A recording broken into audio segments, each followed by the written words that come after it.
discount of up to 70% off. Start Saturday for 1 week only at CFC Interiors, Campseat, Derry. There you go. Daddy, good morning to you. She's lively, boy. Jeez, that's what we need. Bit of funk. How was your drive to work this morning? Full of sheep. Full of sheep? Yeah. I'm glad you said sheep, not... Yeah. Oh, yeah. Did you have your sunglasses on? No. You had your sunglasses on yesterday? No, yeah, that was recorded last week. I have about 2 days out of a pair of sunglasses, and then they disappear, and I have no idea where they are, so just squint for the rest Daddy, of the if you bought a reasonable, decent pair that cost you a euro... Excuse me, I paid €5 for them in pennies. Yeah. You going to fill up with diesel or petrol today?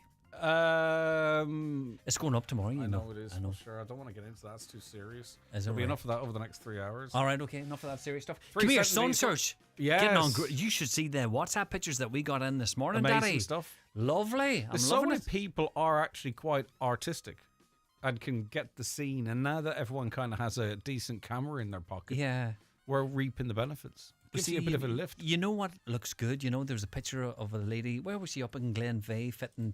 No, she's taking bag and pizza, was she? And she had the Jeep up the road. And you could see the sun, and you could see the hills. And are they going up online? Are we using them? Oh, come on. What? Excuse me. Are we going to be using them? Of course we are. It was that good of a photograph. You could nearly see the midges. Oh, the Pishmires. What do you mean, the Pishmires? What's that? The Pishmires, the midges? What? I've never heard of Pishmires. No. Maybe. What's that got to do with midges? That's a name for midges, I thought, no? Sounds dirty word. No, Pishmires. Sounds dirty. Well, maybe I'm going to be cancelled. All right, Daddy. I'm going here before you get me into trouble. Go on, you're enjoying that. Go on ahead. News. Stop it. He's dancing in the studio. Come on, get on with the programme. You were late yesterday for John Breslin talking to all them Marys. Yeah, well, you see... come on. Yeah, well, anyway, listen, 4 minutes. I own 4 minutes. You can come on air at 10 to 12 today. He'll love you for that. All right, good luck. Bye, Lee. Okay, it is 9 o'clock. It's time for our first news update of the show, and it's a good morning to Donna Marie Doherty. Thanks, Greg. Good morning. Serious concerns have been raised over speeding in rural villages in West Donegal. A recent speed monitoring exercise conducted by Donegal County Council revealed that between 70 and 80% of motorists travelling through Dunlewy were speeding. Councillor Micheál Cullen McGilla Asbug is calling for traffic calming measures to be urgently installed to combat speeding in villages. He says overgrown hedges are compounding road safety concerns, which he claims the council is failing to address. When there's an issue that children aren't able to walk or cycle the road safely due to the massive overgrowth, cars driving at a certain speed, coming around corners, not being able to see, we need to make sure that our roads are safe. And I think, with respect to the Donegal County Council road section, I think we're failing desperately in this. A newly refurbished memorial to the Cloddy bomb attack will be unveiled later. It coincides with the 52nd anniversary of the atrocity when 3 bombs killed 9 people in the village in Derry. The Provisional IRA was blamed for the attack but never claimed responsibility. Director of the South East Fermanagh Foundation, Kenny Donaldson, describes what changes have been made. Build a new wall made from Glen stone, which is very beautiful. There's also 4 new seats within the actual enclosure as well, and beautifully set out, landscaped with flowers, and then the coping stones with those names freshly added. 4 in 10 young drivers are checking apps while behind the wheel. Data due to be released by the Road Safety Authority today shows 40% of those under 35 admitted to looking at online apps at least sometimes while driving. It comes as the number of road deaths has already surpassed 100 this year. Meanwhile, the Junior Minister Transport for James Lawless says he's raised serious concerns about the increased prevalence of cocaine use among drivers, according to the Irish Examiner. An investigation has been launched following a hit-and-run incident in Derry. A car parked on Ralston Avenue was hit on Sunday the 21st of July between 3 a.m. and 12 p.m.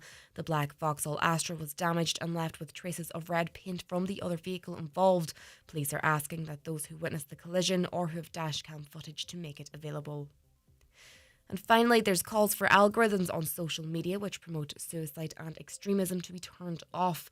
It's claimed children are being exposed to content glorifying self-harm, eating disorders and violence against women when they log on.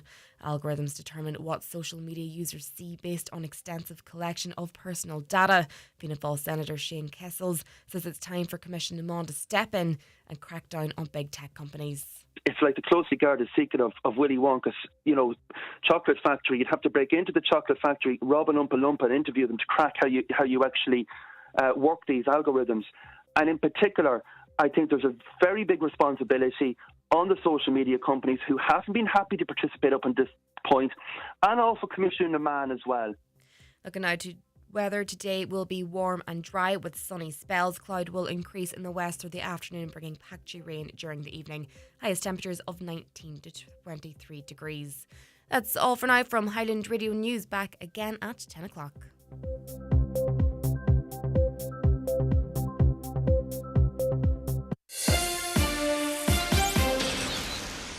From training to triumph, from journey to jubilation, from green to gold. As official partner to the Irish Olympic team, Deloitte is incredibly proud to support Team Ireland as they inspire us all on the world's greatest sporting stage. See the possibility, see the impact at Deloitte.ie. And now, it's time for the talk of the Northwest, the 9 to noon show with Greg Hughes on Highland Radio. Hello and a very good morning to you. You're very welcome along to the middle one of the week. It's Wednesday's 9 till noon show. It's just about to turn 5 minutes past 9 on this Wednesday, the 31st of July. We're into August tomorrow. Okay, another busy 3 hours for you, so we want you tuned in. We want you taking part. 086 60 25,000, that's the familiar number, which is our WhatsApp and text number. If you want to send a WhatsApp voice note, 086 60 25,000, it's the same number. If you're listening from outside the Republic, 00353 86 60 25,000. We'd love to hear from you wherever you are. If you want to give us a call, Caroline and Shannon taking your calls this morning, of course, on 074 91 25,000. And if email is your thing, then it's comments@highlandradio.com. And just to remind you, if you are listening, perhaps after midnight, many of you, and we do appreciate you as well, listen to the repeat of the show, which is broadcast during the night, just after midnight. And you can always text us or email us. And that applies to the podcast as well. If you choose to listen to the podcast, make sure to stay involved. New dog warden faces formidable task is the headline in the Finn Valley Voice. Donegal County Council is being funded to hire an extra dog warden, but the growth of bully dog culture will present him with an almost impossible task. The two existing wardens receive at least one call per week relating to dog attacks and must cover the entire county on a 9 to 5 basis. They also must mediate between neighbours over barking and fouling nuisances, along with complaints over muzzling and lead control. Quite an informative article, that one, on the front of and inside the Finn Valley Voice today. On to the nationals, and faster and more frequent trains, new services in the northwest, and the electrification of the intercity network are among the recommendations of a study Minister for Transport Eamon Ryan has hailed as the most ambitious vision for rail in a century. The final report of the All-Ireland Strategic Rail Review is being published today by Mr Ryan and Northern Ireland Minister for Infrastructure John O'Dowd. The report is designed to inform decisions by the administration on both sides of the border on investment in the rail sector up to 2050. So quite some time away, but that being said, these are big projects that do take time. There's an awful lot of coverage, of course, as what this means for Dublin and other major cities. But for the Northwest, we don't know exactly what the proposals are, but the Western Rail corridor between Claremorris and Athlone would be reinstated, and there'd be an expansion of the railway in the northwest, covering places in counties Derry, Tyrone and Donegal. The line connecting Wexford to Woodford would also be reinstated. But the key thing there is the plans do call for a rail line into Donegal, presumably at Letterkenny. You'd really hope that if this is something that is going to happen, and when you've got a long plan like this, the good thing about it is it straddles many governments, and if all parties commit to it, you'd imagine it makes it perhaps more achievable. But really, wouldn't we love to see the Northwest positively discriminated? And if it is going to happen, get on with it as soon as possible. The Irish Independent, an airline passenger, has said he felt compelled to act as airline security when a drunk passenger lost his temper on a flight. Donegal farmer Stuart Wilson said there were people vaping and drinking on the flight when an intoxicated man woke up and went into a rage. This guy was sleeping, Mr. Wilson said. Apart from their drinking and vaping, it was peaceful. But then he woke up and went bananas. His girlfriend was sitting with him, and he just went into this rage. You could tell he'd been drinking a lot. I don't know if drugs were used, but this was outrageous behaviour. We've reached out to Mr. Wilson, who's from Dunfanaghy, and we'll see if he'll have a chat to us a little later on and outline in more detail what went down. A couple of stories really effectively about distracted driving in the papers today, so I thought I'd bring them to you. The Irish Daily Mail. Almost 1 in 10 of us who drive were seen using a mobile phone while on the road, a new survey has revealed. So what that effectively means is for every 10 cars that pass the person who's checking this, one of them is on the phone. According to the Road Safety Authority's Mobile Device Usage Observation Survey 2023, 9% of motorists were observed using a mobile device behind the wheel. That's an increase on the 6% observed in 2022 survey. So if we are to believe that distracted driving, use of mobile, does contribute to road traffic collisions, and I think any right-minded person would see that that is the case, we're seeing an increase from 6 to over 9% in motorists spotted driving using a mobile phone. The study was conducted at 145 sites nationwide in September and October last year. There's been a dramatic increase in the number of deaths and collisions on Irish roads in the last 2 years. Over the past weekend alone, 5 people were killed in separate instances, bringing the total number killed this year to 113. That's 16 more than 2023, when 91 people died. And of course, those figures don't account for the very serious injuries that are often incurred in road traffic collisions. Right, so that's 1 in 10 of us do use the phone when we're driving, or have been observed using the phone when we're driving. But 40% of youngsters are TikTok driving, according to a new government study. Younger drivers admitted to using their phones for social media and emails while behind the wheel. 4 out of 10 motorists under the age of 35 confessed to checking apps on their phones, such as TikTok, while driving. And 1 in 5 of all drivers who took part in the Road Safety Authority's Driver Attitude and Behaviour Survey said they read texts or emails while on the road.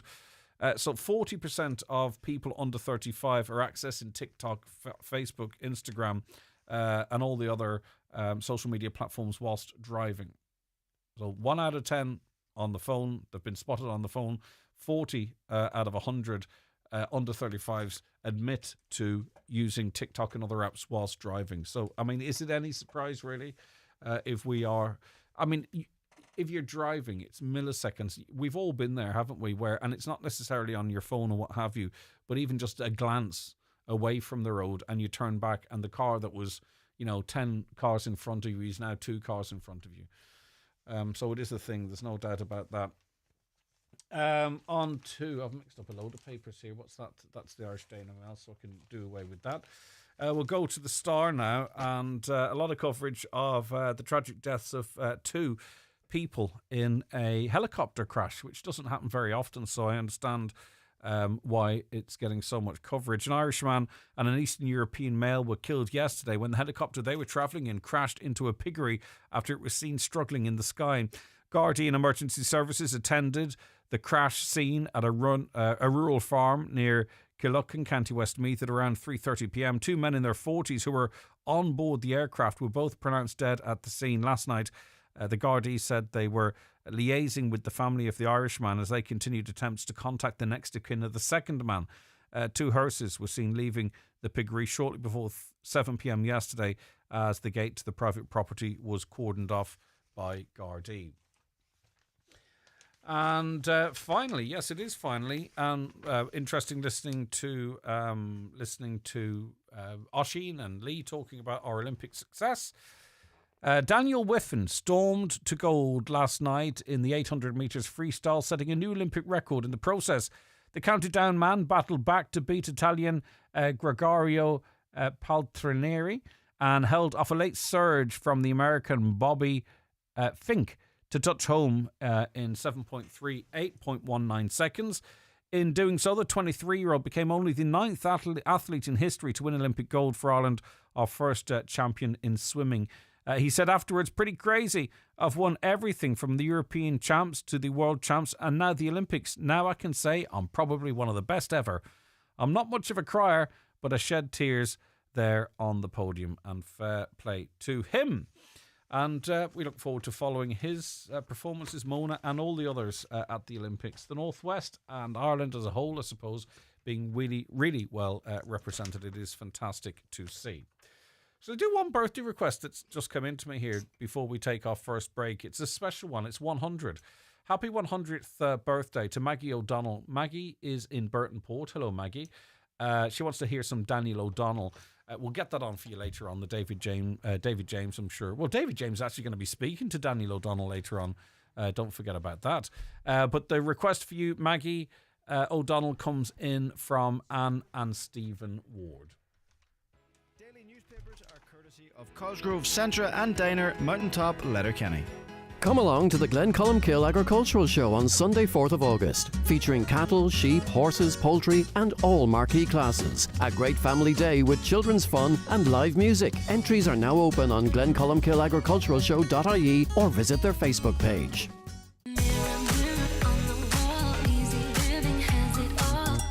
Is sizzling, and so is the Easy Living Furniture Summer Sale, which has just been extended for a limited time only. Don't miss out on the sale of the season at Easy Living Furniture, Crescent Link Retail Park, Derry, or shop online at easylivingfurniture.co.uk. Mirror, mirror on the wall, Easy Living has it all.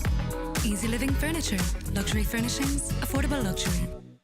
Your brand new Nissan is waiting for you at iMotors. Don't worry if you've missed out on the 242 pre-sales. We have a wide variety of Nissan cars to suit you, including the SUV of the year, the Nissan X-Trail. Avail finance offers starting at 0% or save €10,000 off the Nissan Leaf. Visit imotors.ie and get immediate delivery today or visit our showroom.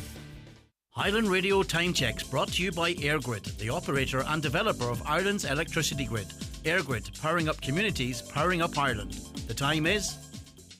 The time's 9:15. Right, so the All-Ireland Rail Review, due to be published later today by Transport Minister Eamon Ryan and Northern Ireland's Infrastructure Minister John O'Donoghue, sets out 32 strategic recommendations to enhance and expand the rail system in Ireland and Northern Ireland up to 2050. And we don't have all of the details, but this includes the extension of the railway into Tyrone, Derry and on to Letterkenny. So I suppose it's pretty detailed in the detail that we have. Richard Logue is a project manager in transport in London and, of course, has spoke to us on many occasions on various matters, but it always seems to end up talking about trains. So we've invited you in at one's errand to discuss trains. Good morning to you, Richard. I beg your pardon, Richard can't. We've been waiting a long time for the Strategic Rail Review to be published. We've got pretty sketchy details in terms of the implementation plan yet. And this is what I've always said, is we need to know when are they going to, at what point can we get a train to Letterkenny and all of that. But what we do know is that the final plan now includes a direct rail link to Shannon Airport. They've confirmed that there will be a link to Dublin Airport as well, which we all know is pretty vital. But from the point of view of the Northwest, I think the fact that they've confirmed the link between Portadown and Derry and then on to Letterkenny is extremely good news for the Northwest. And obviously, it's in all our interests to make sure that happens as soon as possible.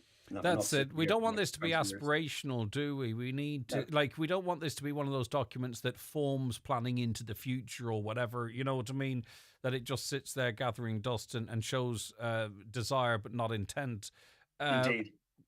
We need plans. So, about 3 months ago, before the UK general election, I had a meeting in the Northern Ireland office with the then Junior Minister Steve Baker, who many of us will know has been made a bit of a transformation from being the hard man of Brexit to being a minister who I think was genuine and is genuine about his approaches on reconciliation, not just within the North, but also between the Northern Republic and GB and the Republic.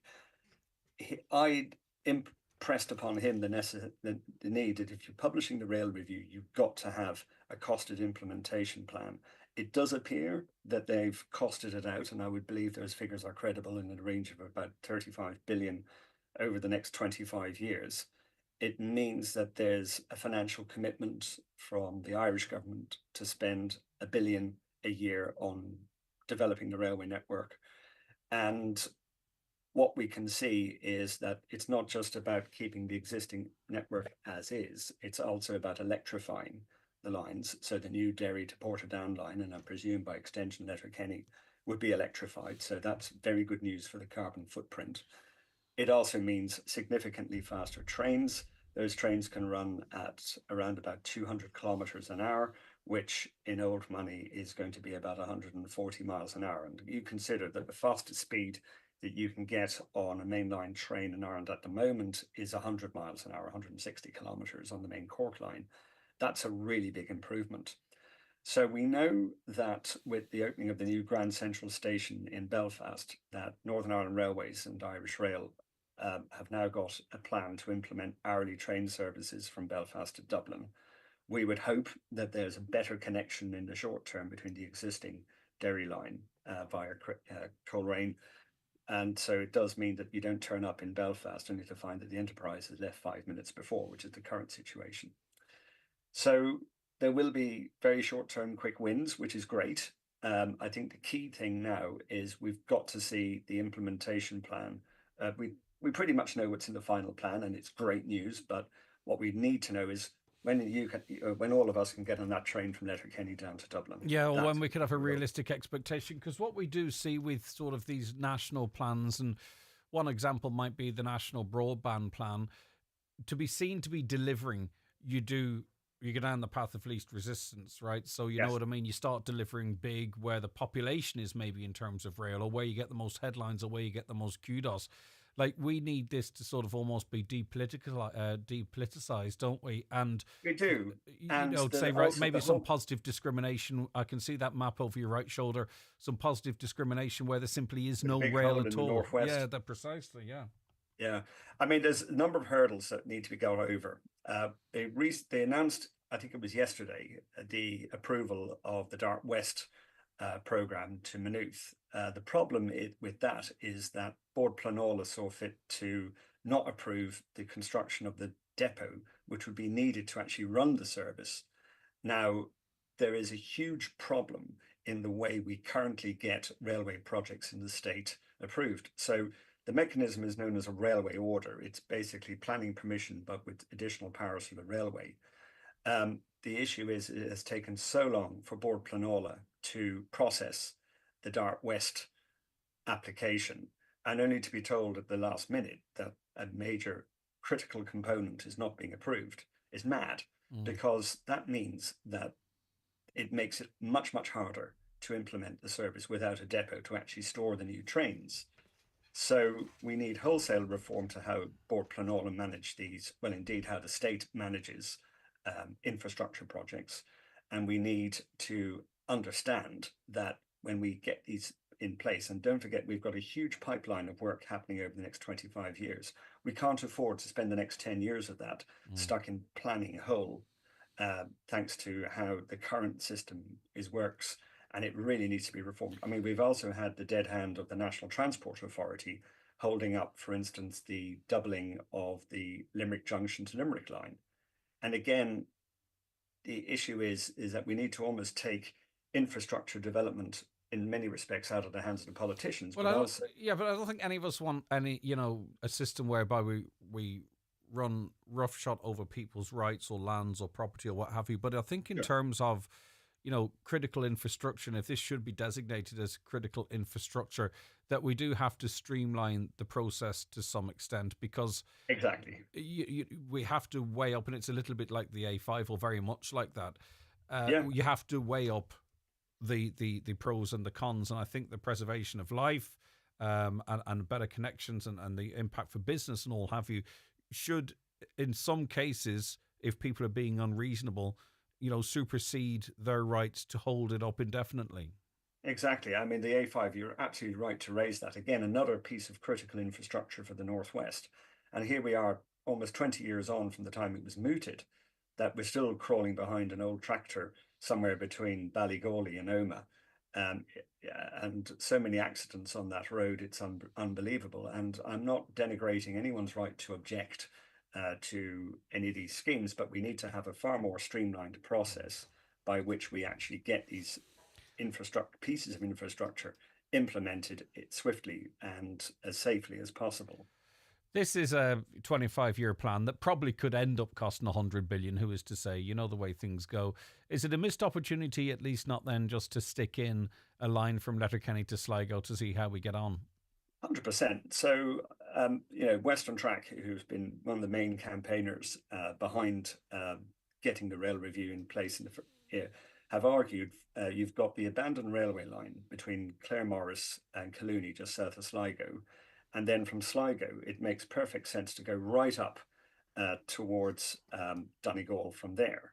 I mean, it's essentially a massive hole. If you actually had the western seaboard served with rapid trains, it does allow for significant development. And even if the population isn't there just now, that's not to say if you actually provide proper infrastructure in place, it allows a framework to provide expanded communities. I mean, we're looking at the population of the state rising up to around about 10 million in the next 25 years, and it may go higher than that. We need to make adequate provision in our infrastructure for that. Well, that's it, because we often think it's, I mean, obviously with electrification and others and taking cars off the road or whatever it might be, there is an environmental element to it. But, you know, we're talking of a population 5 times that of, you know, say 1970 potentially. Yes. And much of the infrastructure remains the same. It's almost identical. I mean, I remember as a small child going up the Barnesmore Gap Road. You know, in those days, my parents didn't want to drive from Dublin to the north, through the north, so we would cut around all the way up from Sligo.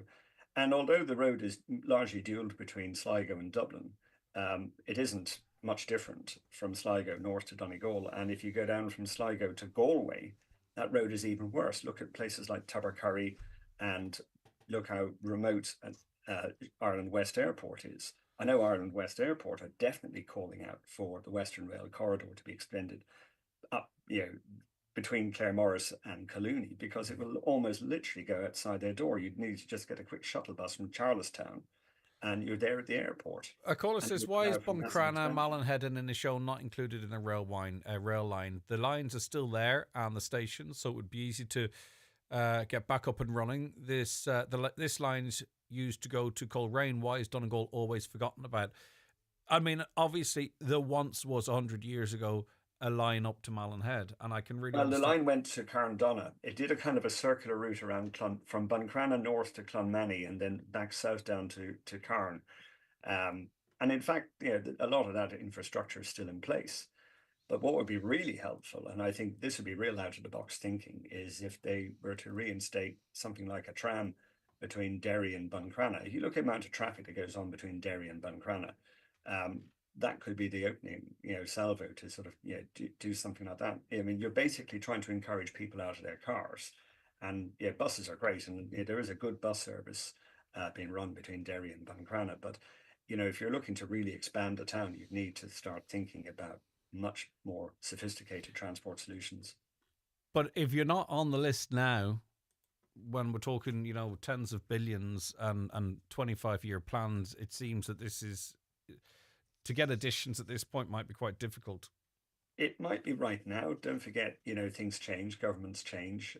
If a different party was in power, for instance, we know that Sinn Féin have talked about including Claremorris to Collooney, for instance, in there. If they came to power, they would definitely open up that line. They've stated that as a matter of policy. So, you know, as governments change, you know, things change.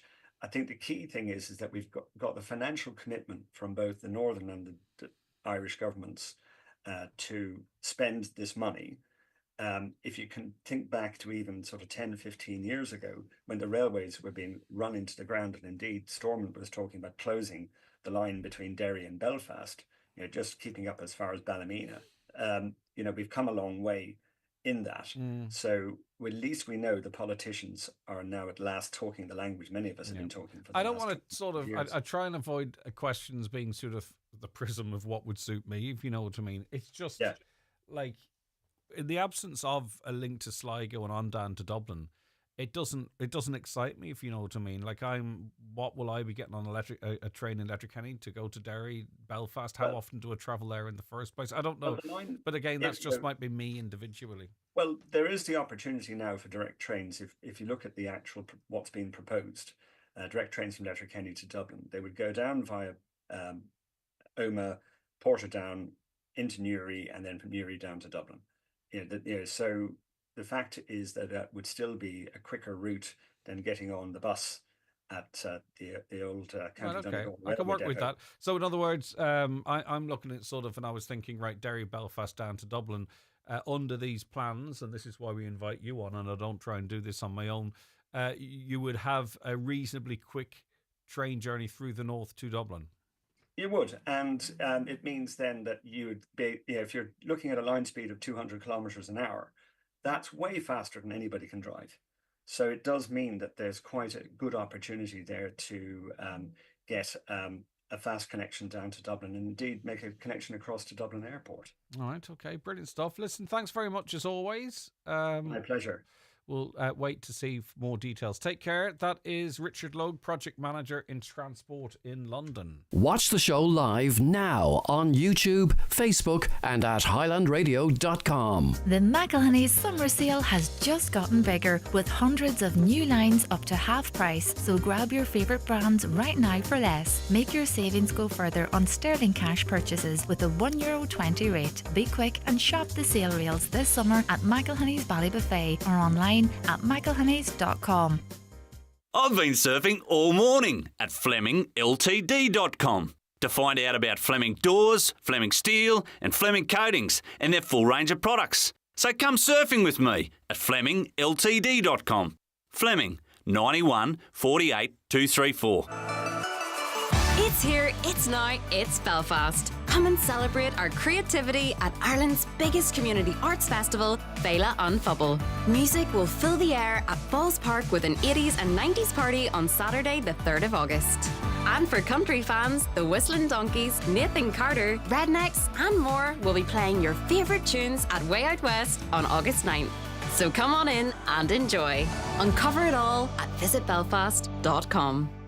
We all need somewhere. The teammates, the team mentors, the team makers, the administrators, the lift givers, the lift teachers, the county boards, the county legends, the flag raisers, the flag wavers, the newcomers, the old-timers, the under-8s, the over-80s, the best friends, the biggest rivals. The 140th anniversary of the GAA is a time to thank every player, volunteer and supporter who nurture and enrich our games, our communities and each other. GAA, where we all belong. Good morning, Greg. If the train service isn't from Letterkenny to Sligo, we don't want it. It's quite simple. We're being let down by every government. Why should we be without a proper train service? Would be quicker by bus than going by Northern Ireland by train, feeding us crumbs as usual. You were thinking along the lines that I was. I put it to Richard, and he suggested that you wouldn't necessarily have to go through Belfast, that there are other routes, and you would get down there quicker than you might on a bus.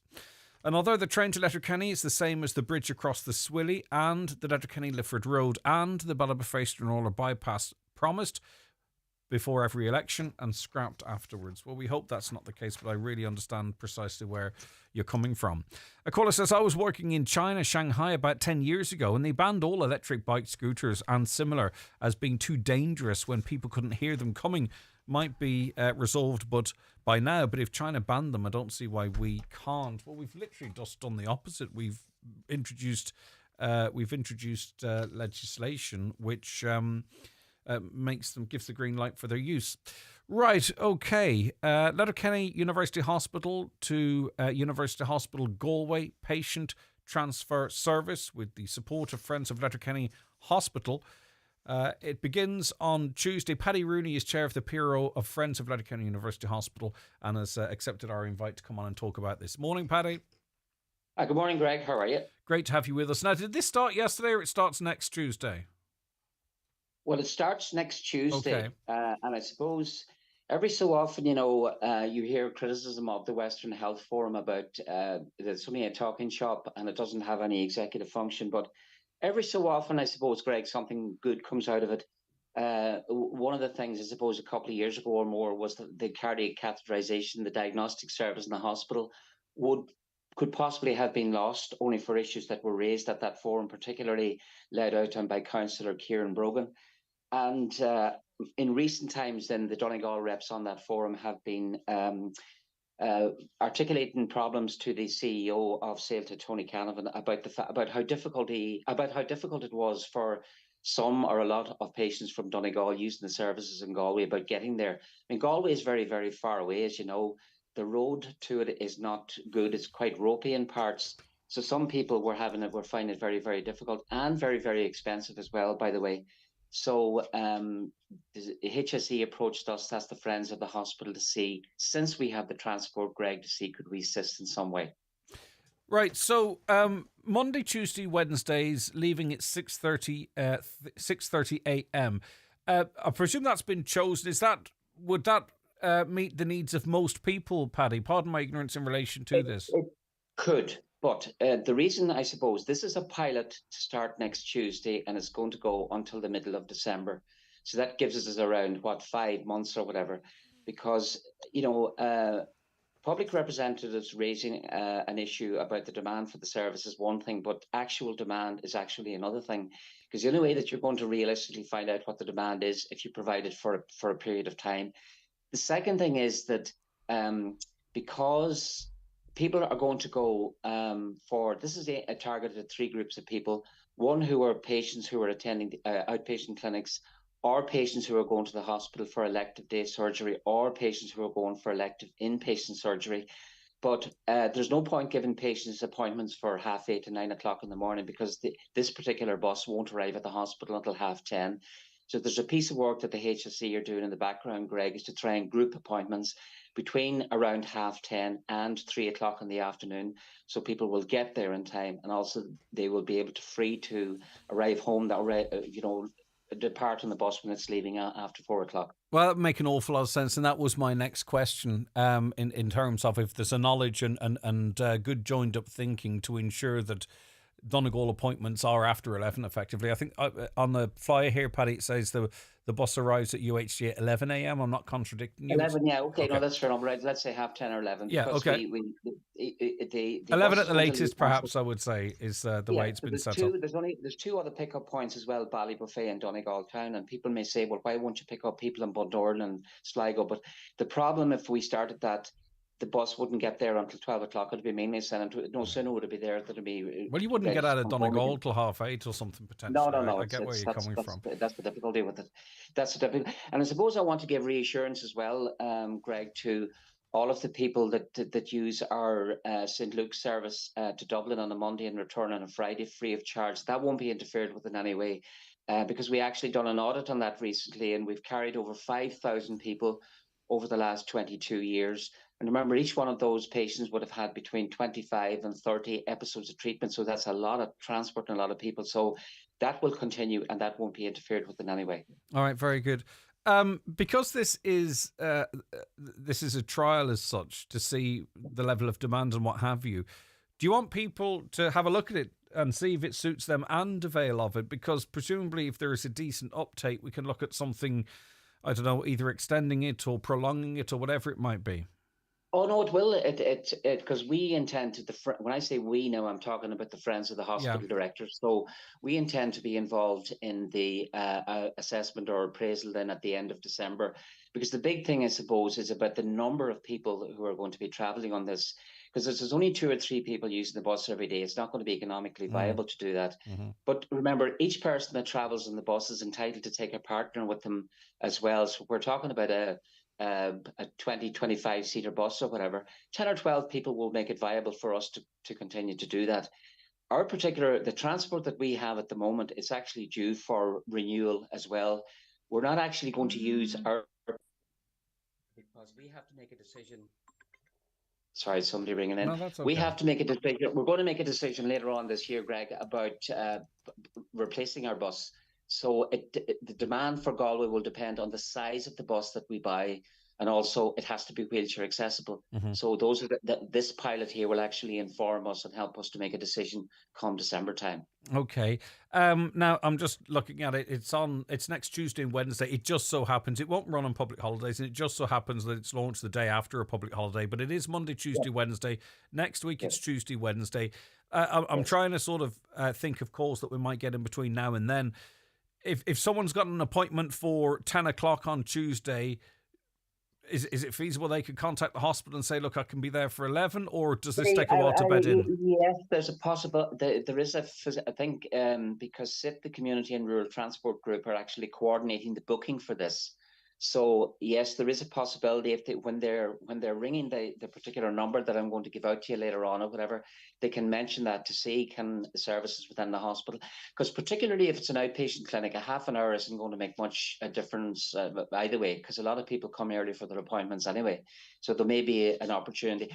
We will know anyway when we come to have a look at this after about 3 or 4 months' time or whatever, problems that they arise and how they can be fixed. All right, that number 07497416444. And the criteria is that you have a hospital appointment, of course, and it's on the day that the Galway races are on these days. You can't use the bus to go to the Galway races now, and the ticket is going to be your appointment letter for either outpatient, day case, or inpatient procedure. It's got to be, and you can take a partner with you. It's free of charge, and it's also for people that have mobility problems. This bus is wheelchair accessible as well. Does it have a toilet? No, it doesn't. Will there be comfort breaks? But that may be. You see, when you put on extra facilities on a bus like toilet or wheelchair, you cut down the capacity of the bus. So that's something that's going to go into the melting pot for consideration when we come to do the evaluation in December. But some people might need the security of a car in case, that yourself, Paddy, there's numerous reasons why people might need a toilet at short notice. Yeah. Is there the option for comfort breaks, or what's the story? There is, you see. Well, I suppose the only thing that we can do with that is that, routes along the way that people may be able to use, cafes or restaurants or toilets and pubs or whatever. That's all into the mix for now. Yeah, I get you. Consideration then when we come to December. Yeah, I see. It takes a while just to see exactly. It's to really, I think it sounds to me like, firstly, get people on the bus now. Because that obviously helps in extending this into the future and deciding what kind of bus is required, but also figuring out exactly the service that's best for the majority of people. And that does, you can't do that really necessarily in advance. You need to sort of start. If we were to do this perfectly, we would have a bus leaving at 5 a.m. and another one leaving at 9 a.m, but we just can't do that. Because it's going to be very difficult to sort of group people and they're going for different services or whatever. But we're going to make a stab at it anyway till we see how this goes. I mean, people require the service, but it just happens to be so far away, Yeah, of course, I know. 07497416444 9741644. It runs Monday, Tuesday and Wednesday. Monday's a public holiday, so it begins on Tuesday of next week. 07497416444. And even if your appointment is before 11, ring that number and see what the story is.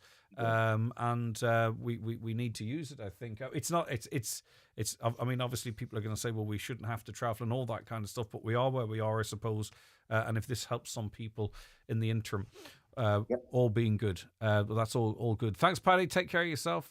Okay, you're very welcome, Bye-bye. Greg. Thank you. Bye. Paddy Rooney, Chair of and Piro of Friends of Letterkenny University Hospital. 9741644. It's Donegal patients who need to travel to from Letterkenny University Hospital to University Hospital Galway for treatment or appointments. It's a free bus service. You can bring someone with you as well. It leaves Letterkenny University Hospital at 6:30. I don't have the pickup times for Ballabafay and Donegal Town, but we'll get those. Is that important, significant news for you? Let me know. 086 60 25,000. Right, talking about childhoods and memories and stuff. Pishmals are flying ants, not midgies. Okay, sorry. That's just what they were referred to in the south of the county when I was younger. Speaking of sort of farms and our youth and all that kind of stuff, I notice that an article which reads 7 in 10 children have never seen a cow being milked, and a fifth have never fed ducks in the park. Less surprised about the second half. Most people up here probably would more inclined to have a duck for eggs rather than feed them in a park. But anyway, 7 in 10 children have never seen a cow being milked. It's a new RSPCA survey, which also found 1 in 3 children have never watched birds in the garden or a park. The RSPCA Animal Welfare Charity says the findings raise worrying concerns about children's access to animals and the natural world.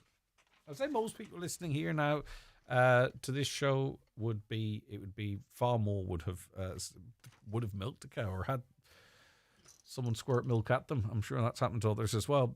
Hi, Greg. Just listening to you on about driving whilst on the phone. I've recently noticed these young girls doing TikToks with their young babies on the car with them. It's absolutely terrible driving away, looking at the phone, not the road. They don't think much of their babies. Anything could come out in front of them and they wouldn't stand a chance.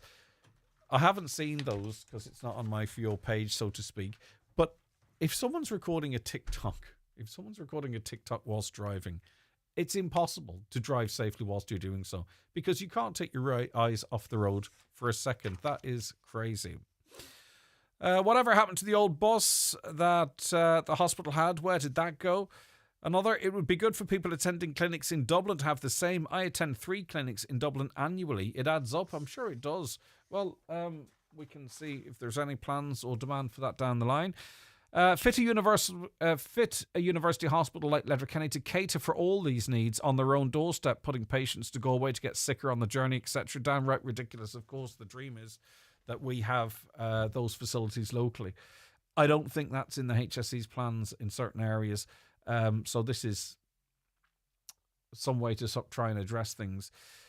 We need the Bonagee link now. 30 minutes yesterday from Arena 7 to Mount Errigal Hotel, 4:10 to 4:40. Ridiculous. That Polestar roundabout is laughable if it wasn't so serious. And I don't think you're really in rush hour at that stage, are you? And it's not like schools are emptying out. So why might it take half an hour to get from Arena 7 to the Mount Errigal Hotel? You'd probably walk it, would you, in about 7 or 8 minutes?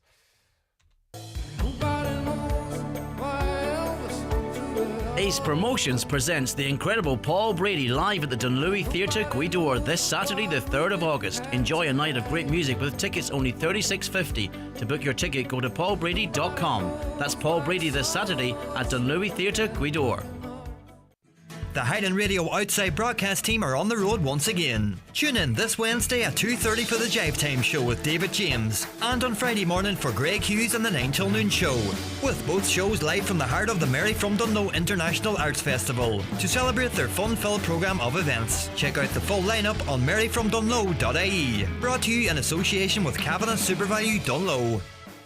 Running a business isn't easy, but accessing support should be. The new National Enterprise Hub is the single source for all government support for your business. With over 180 supports in one place, it's easier than ever to find grants, advice, training, and more. And don't worry about not knowing what you need. Our helpful team will guide you every step of the way. Visit neh.gov.ie to learn how we can help. The National Enterprise Hub. Support starts here, an initiative of the Government of Ireland. Highland Radio weather updates brought to you by McElhenny's. Support a local Donegal business with McElhenny's. From fashion to home essentials, find everything you need for any occasion. Shop McElhenny's Ballybuffet for quality you can trust. Today will be warm and dry with sunny spells at first. Cloud will increase in the west in the afternoon, bringing patchy rain during the evening. Temperatures 19 to 23 degrees. Now, I was going to say that's not how it's reflected on my app, but my app's just been updated and it is showing showers now. It's going to cost more to fill up your tanks from 12 o'clock tonight. The price of both petrol and diesel and green diesel, I believe, are increasing by 3 and 4 litres respectively. So petrol's going up. I think that's the wrong way round. But anyway, I'll get that information for you. It's because of the latest reversal of cuts to excise duty on motor fuel implemented during the cost of living crisis when oil prices soared. We spoke to Deputy Marion Harkin on this issue before, and she is with us now. Good morning to you, Deputy Harkin. Good morning to you. Thanks for joining us. I mean, there's been a lot of calls for this to be deferred or reversed or for us to look at taxation on fuel more generally speaking, but the government's sticking to its guns and this final restoration of excise duties going ahead.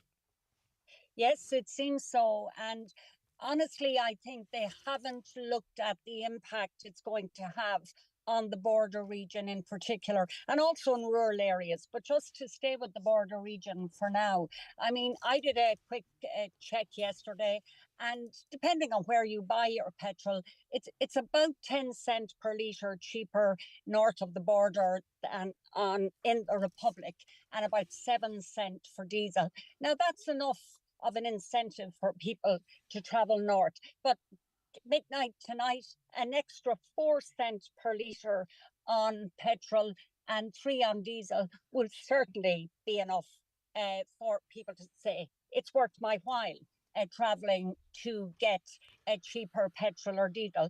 And remember, we also have a further increase coming in October.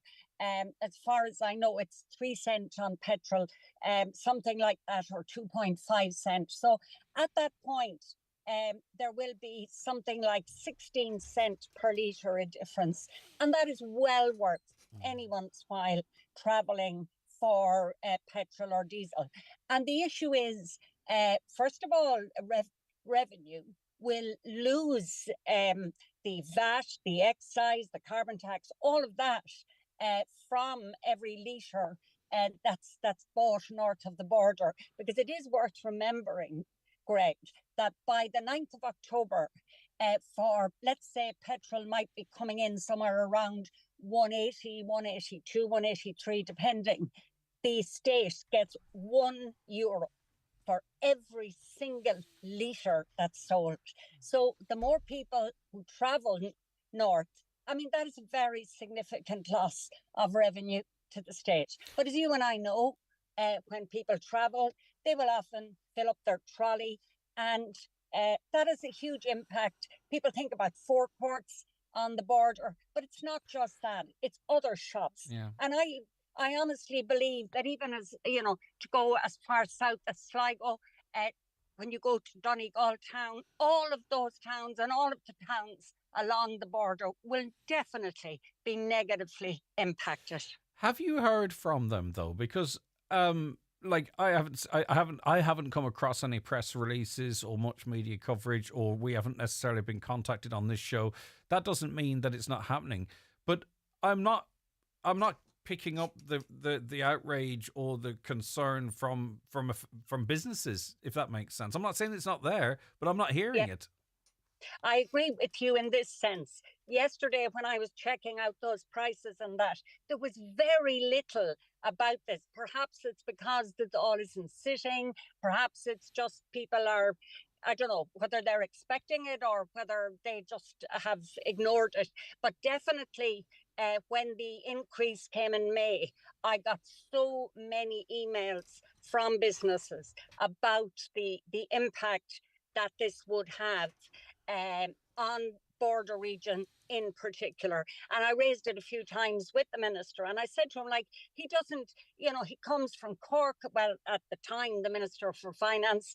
So the impact there would be still tough on motorists, but it wouldn't be as significant as it would be in this region. And when you see what's happening, the increase tomorrow in October, and then we're almost at Christmas, and I'm telling you, and you know it, and your listeners will know it, and businesses will know it. The impact, or the likely impact of that, will be very, very significant. And what I said to the minister then, and I'm saying it now, is the worst possible outcome is that some businesses would close, or certainly cut back, and there'd be job losses. And at the same time, the state would lose revenue, because people, you know, as I said, €1 from every litre goes into the state coffers. So if that's going somewhere else, that's a very significant hit, without thinking about VAT on other goods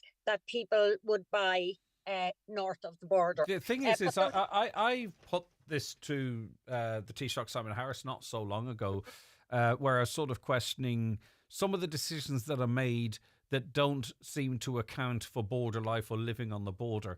And I'm paraphrasing a little bit his response in that he recognises that, and there is they do to some extent. And I'll dig out the audio later just in case I've misquoted him, but I don't believe I have.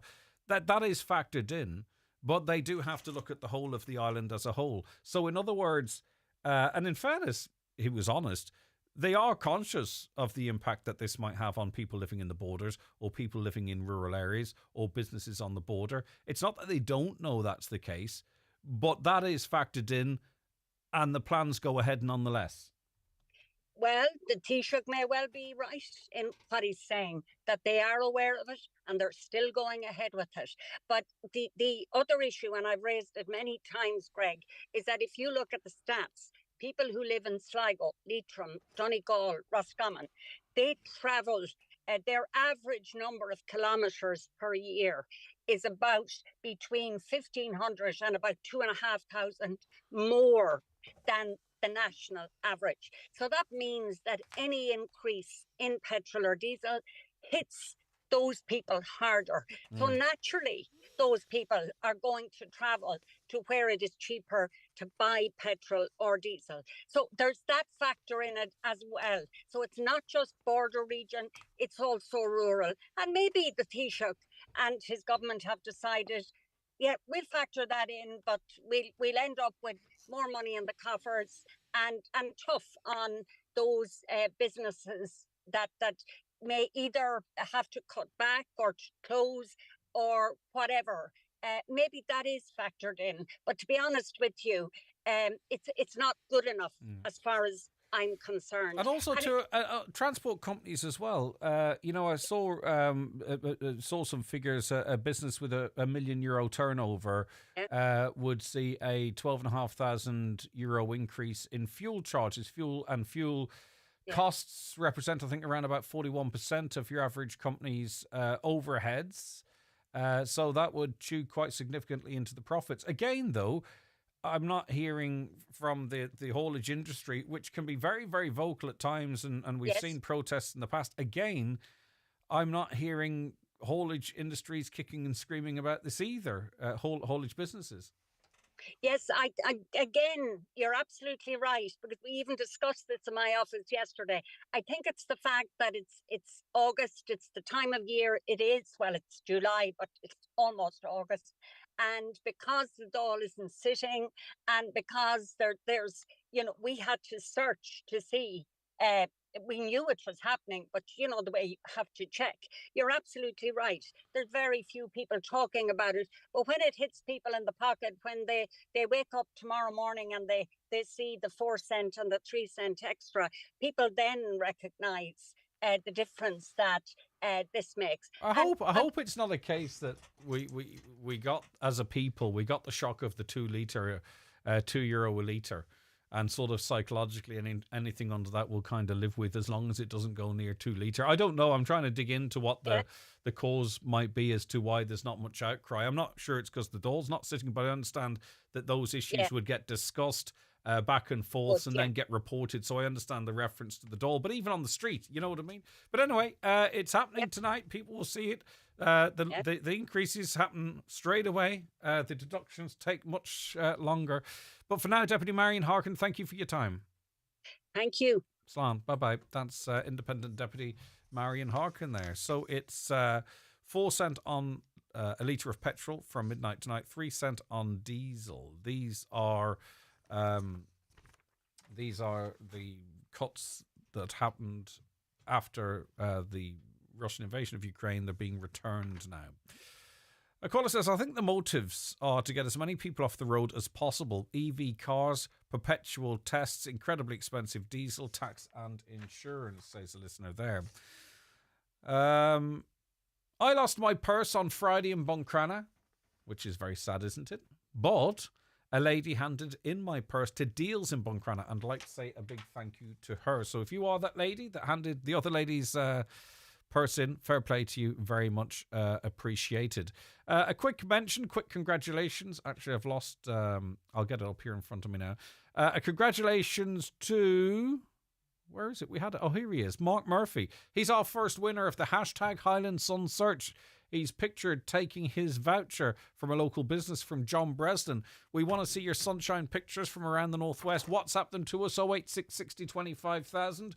Or indeed, if you prefer, you can just post them on your own social media with the hashtag Highland Sun Search. We'll find them, and everyone goes into a hat. A draw is made, and people throughout the course of this week are going to be picking up fantastic vouchers from local businesses. So you can only be in with a chance if you WhatsApp your sunshine pictures to us, or indeed post them on your own socials with the hashtag Highland Sun Search. It is the 9 till noon show here on Highland Radio for this Wednesday. We're going to take a break for the news and obituary notes. Stay where you are, because obviously they'll be of interest to you, but also we'll be back with loads more content here in the 9 till noon show thereafter. Kicking off the 55th Clonmany Festival on Sunday 4th of August, it's Robert Mazzell. And later, the Tumbling Paddies. On Monday 5th, it's Cleona Hagan. Don't miss these and many more open-air concerts at this year's Clonmany Festival. Sunday 4th to Sunday 11th of August. For full programme, check out clonmanyfestival.com. This ad is sponsored by Joyce's Centre, Clonmany. New store Call of the Wild is now open on Main Street, Letterkenny, with top quality outdoor clothing, footwear and equipment. Also the best advice and great service. Top names include Berghaus, Yeti, Gore-Tex and Orca. Also Rip Curl, Camping Gas, Hoka and many more. Get the best gear, whatever your lifestyle, at Call of the Wild in Letterkenny. See callofthewild.ie. Connect Hearing is open for free hearing tests. Our audiologist is available Monday to Friday for wax removal services at our Letterkenny clinic in the Courtyard Shopping Centre. We also offer a home visit for those who aren't able to visit us. Our hearing is our social sense. Are you finding hearing more of a challenge? Call Ursula today on 07491 13296 to make an appointment. Good hearing helps us to connect to our family, friends and loved ones. Connect Hearing, connecting you to life. I'm through with play. The blockbuster production of Wicked returns to the Bordgash Energy Theatre, Dublin. Winner of over 100 Golden Globes and 10 Tony Awards, ranked in the West End's top 10 longest-running musicals of all time, and a show that has been seen by 65 million people worldwide. Join Highland Radio Friday 9th of August as we take part in the magic. Call us today at 07491 25000 or book your place through the outlet at highlandradio.com. Live, on air, online and on the Highland Radio app. This is Highland Radio News. Good morning, it's Donna Marie Doherty with the news at 10 o'clock. Motorbike users will now be able to park at the rear of Bank of Ireland in Donegal town for free on Sundays. It's after Donegal County Council received backlash following the pedestrianisation of the newly refurbished diamond. A meeting was held on Monday between elected members, council executives and representatives from the motorbike community to reach a solution. The council says this new parking area, which is 55 metres from the diamond, is a compromise to suit all parties involved. New signage will be erected to highlight this to other motorists.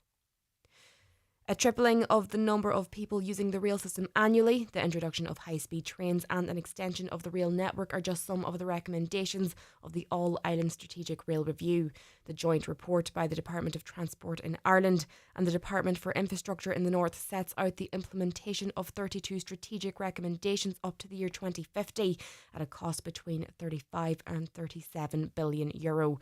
It also recommends 200 kilometres per hour intercity trains. It would also see the rail network increase from around 2,300 kilometres to almost 3,000.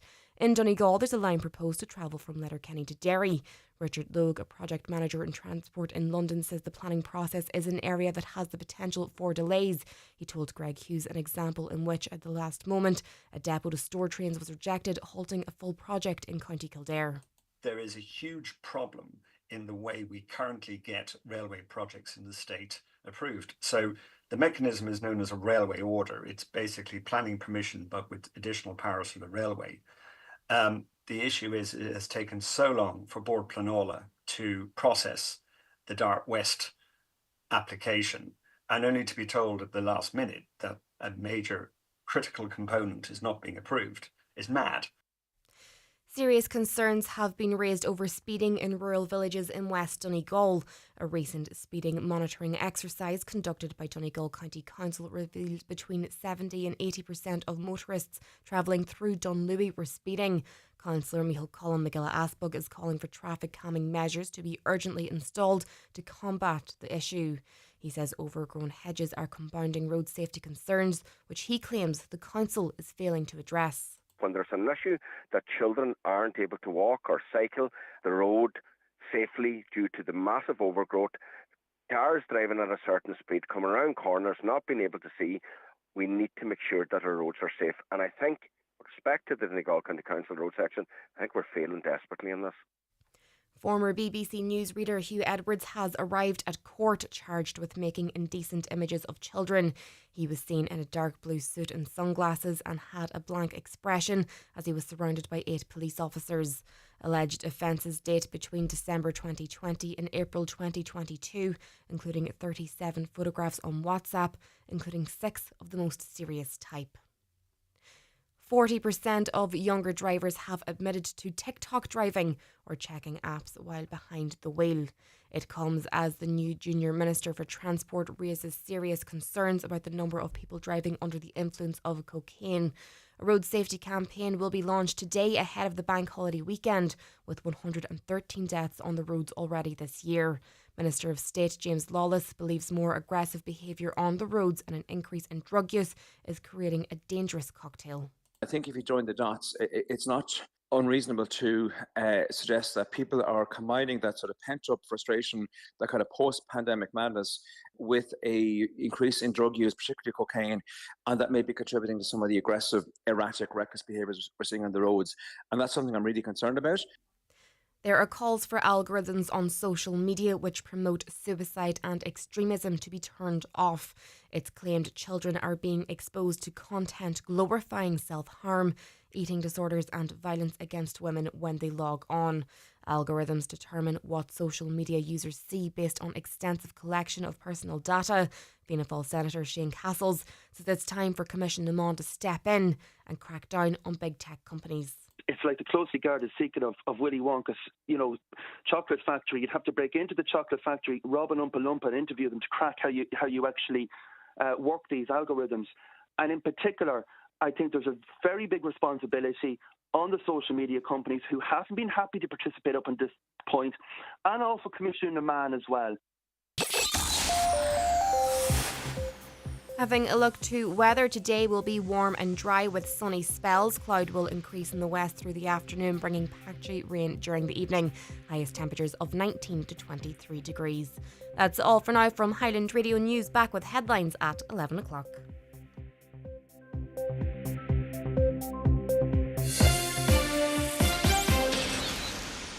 The obituary notices this Wednesday morning, July 31st. The death has taken place of Daniel Lehan, Letterkenny and Fanad, formerly of London and Kilgarvan, County Kerry, reposing in the Eternal Light Chapel of Rest, Letterkenny, from 5 p.m. to 7 p.m. today. Funeral Mass in St Mary's Church, Fanad Volty, at 11 a.m. tomorrow, followed by burial in the adjoining cemetery. Family flowers only, please. Donations in lieu to Letterkenny University Hospital via any family member. The death has occurred in Manchester, England, of Bridget Doherty, née McLaughlin, formerly of Ballyliffin, Clonmany. Her remains will be reposing in the family home in Ballyliffin tomorrow from 12 midday. Funeral from there on Friday morning at 10:45 a.m, going to the Oratory Ballyliffin for Requiem Mass at 11 a.m, with interment immediately afterwards in the Old Graveyard, Clonmany.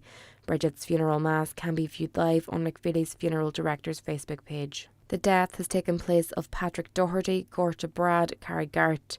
His remains are reposing at his late residence.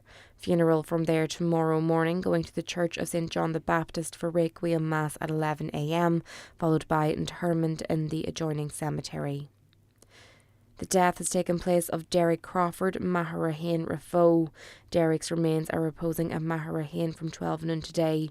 Funeral leaving there tomorrow morning at 11:30 for 12 noon funeral mass in St Eunan's Church, Rafo, followed by burial in the adjoining graveyard. Family flowers only, please. Donations in lieu, if desired, to be at a house, care of any family member or Terence McClintock funeral director. For more information in relation to wakes and funerals, please visit highlandradio.com. Highland Radio. Check out SuperValue's Real Rewards prices. Scan your card or app and get Persil, Ariel and Bold 38 to 60 wash selected range, 2 for €18. And Pepsi and 7-Up 2 litre range, 2 for €3. Plus, save even more with weekly vouchers on the Real Rewards app. Make real savings every week at SuperValue. DRS supplies. And you're welcome back to Wednesday's 9 to noon show. I hope you're very well this morning. Now, some of your communications coming into us so far. Congratulations to friends of Letterkenny University Hospital for organising a bus to Galway. If only the same could be done for eye surgery in Sligo. I believe there'll be a service soon in Letterkenny starting with over 80s, but not sure if this is factual. Let us check into that.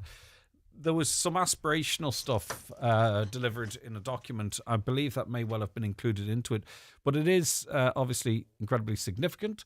There's lots of people who have to travel to Sligo for eye treatment. There's lots of people who don't travel because they don't want to, and their eyes and sight deteriorate or live with poor vision. So the sooner something would be in Letterkenny, the better. In terms of a bus to Sligo, anything that improves the life of patients, I'd be all for. Let me see. Greg, please, let's do a couple of requests, actually. I've got 3 in this morning. So far, well, I've got more than 3, but I've got 3 in front of me. Would you please wish our son Andrew Russell a very happy birthday today from Mum, Dad, Uncle PJ, Auntie Geraldine, Grandad Patrick, and Granny Molly and Grandad Drew. Would you please wish my brother Andrew a happy birthday today? Andrew Russell in Drumkeen. You're popular this morning, Andrew, from sister Alana and cousins Liam, DJ and Stephen. And Greg, can you please play a request for Grace Murphy from the Afades, who are on the show today? A very happy 18th birthday from Mum, Dad, her brother Sam, Jack and Adam. Thanks, Greg. Yes, indeed, the Afades will be in with us about 10:30. We'll have a quick chat and then we'll listen to their latest single. So that's coming up in this hour, so stay tuned for that. Would you say a big happy birthday today to my nephew Andrew Russell? Andrew, you're very popular. From Leona and Damien, all the way from Aussie, and lots of hugs and kisses. I can see him wipe them away. A big lad now. Okay. You never stop wiping them away, really. Best of luck today to our wee Rachel. Enjoyed the match yesterday. I've never watched a badminton match before. You make us so proud, Rachel, from a Letterkenny Mammy. Indeed, and we're going to be speaking about Mammy meetups very shortly, so stay tuned for that.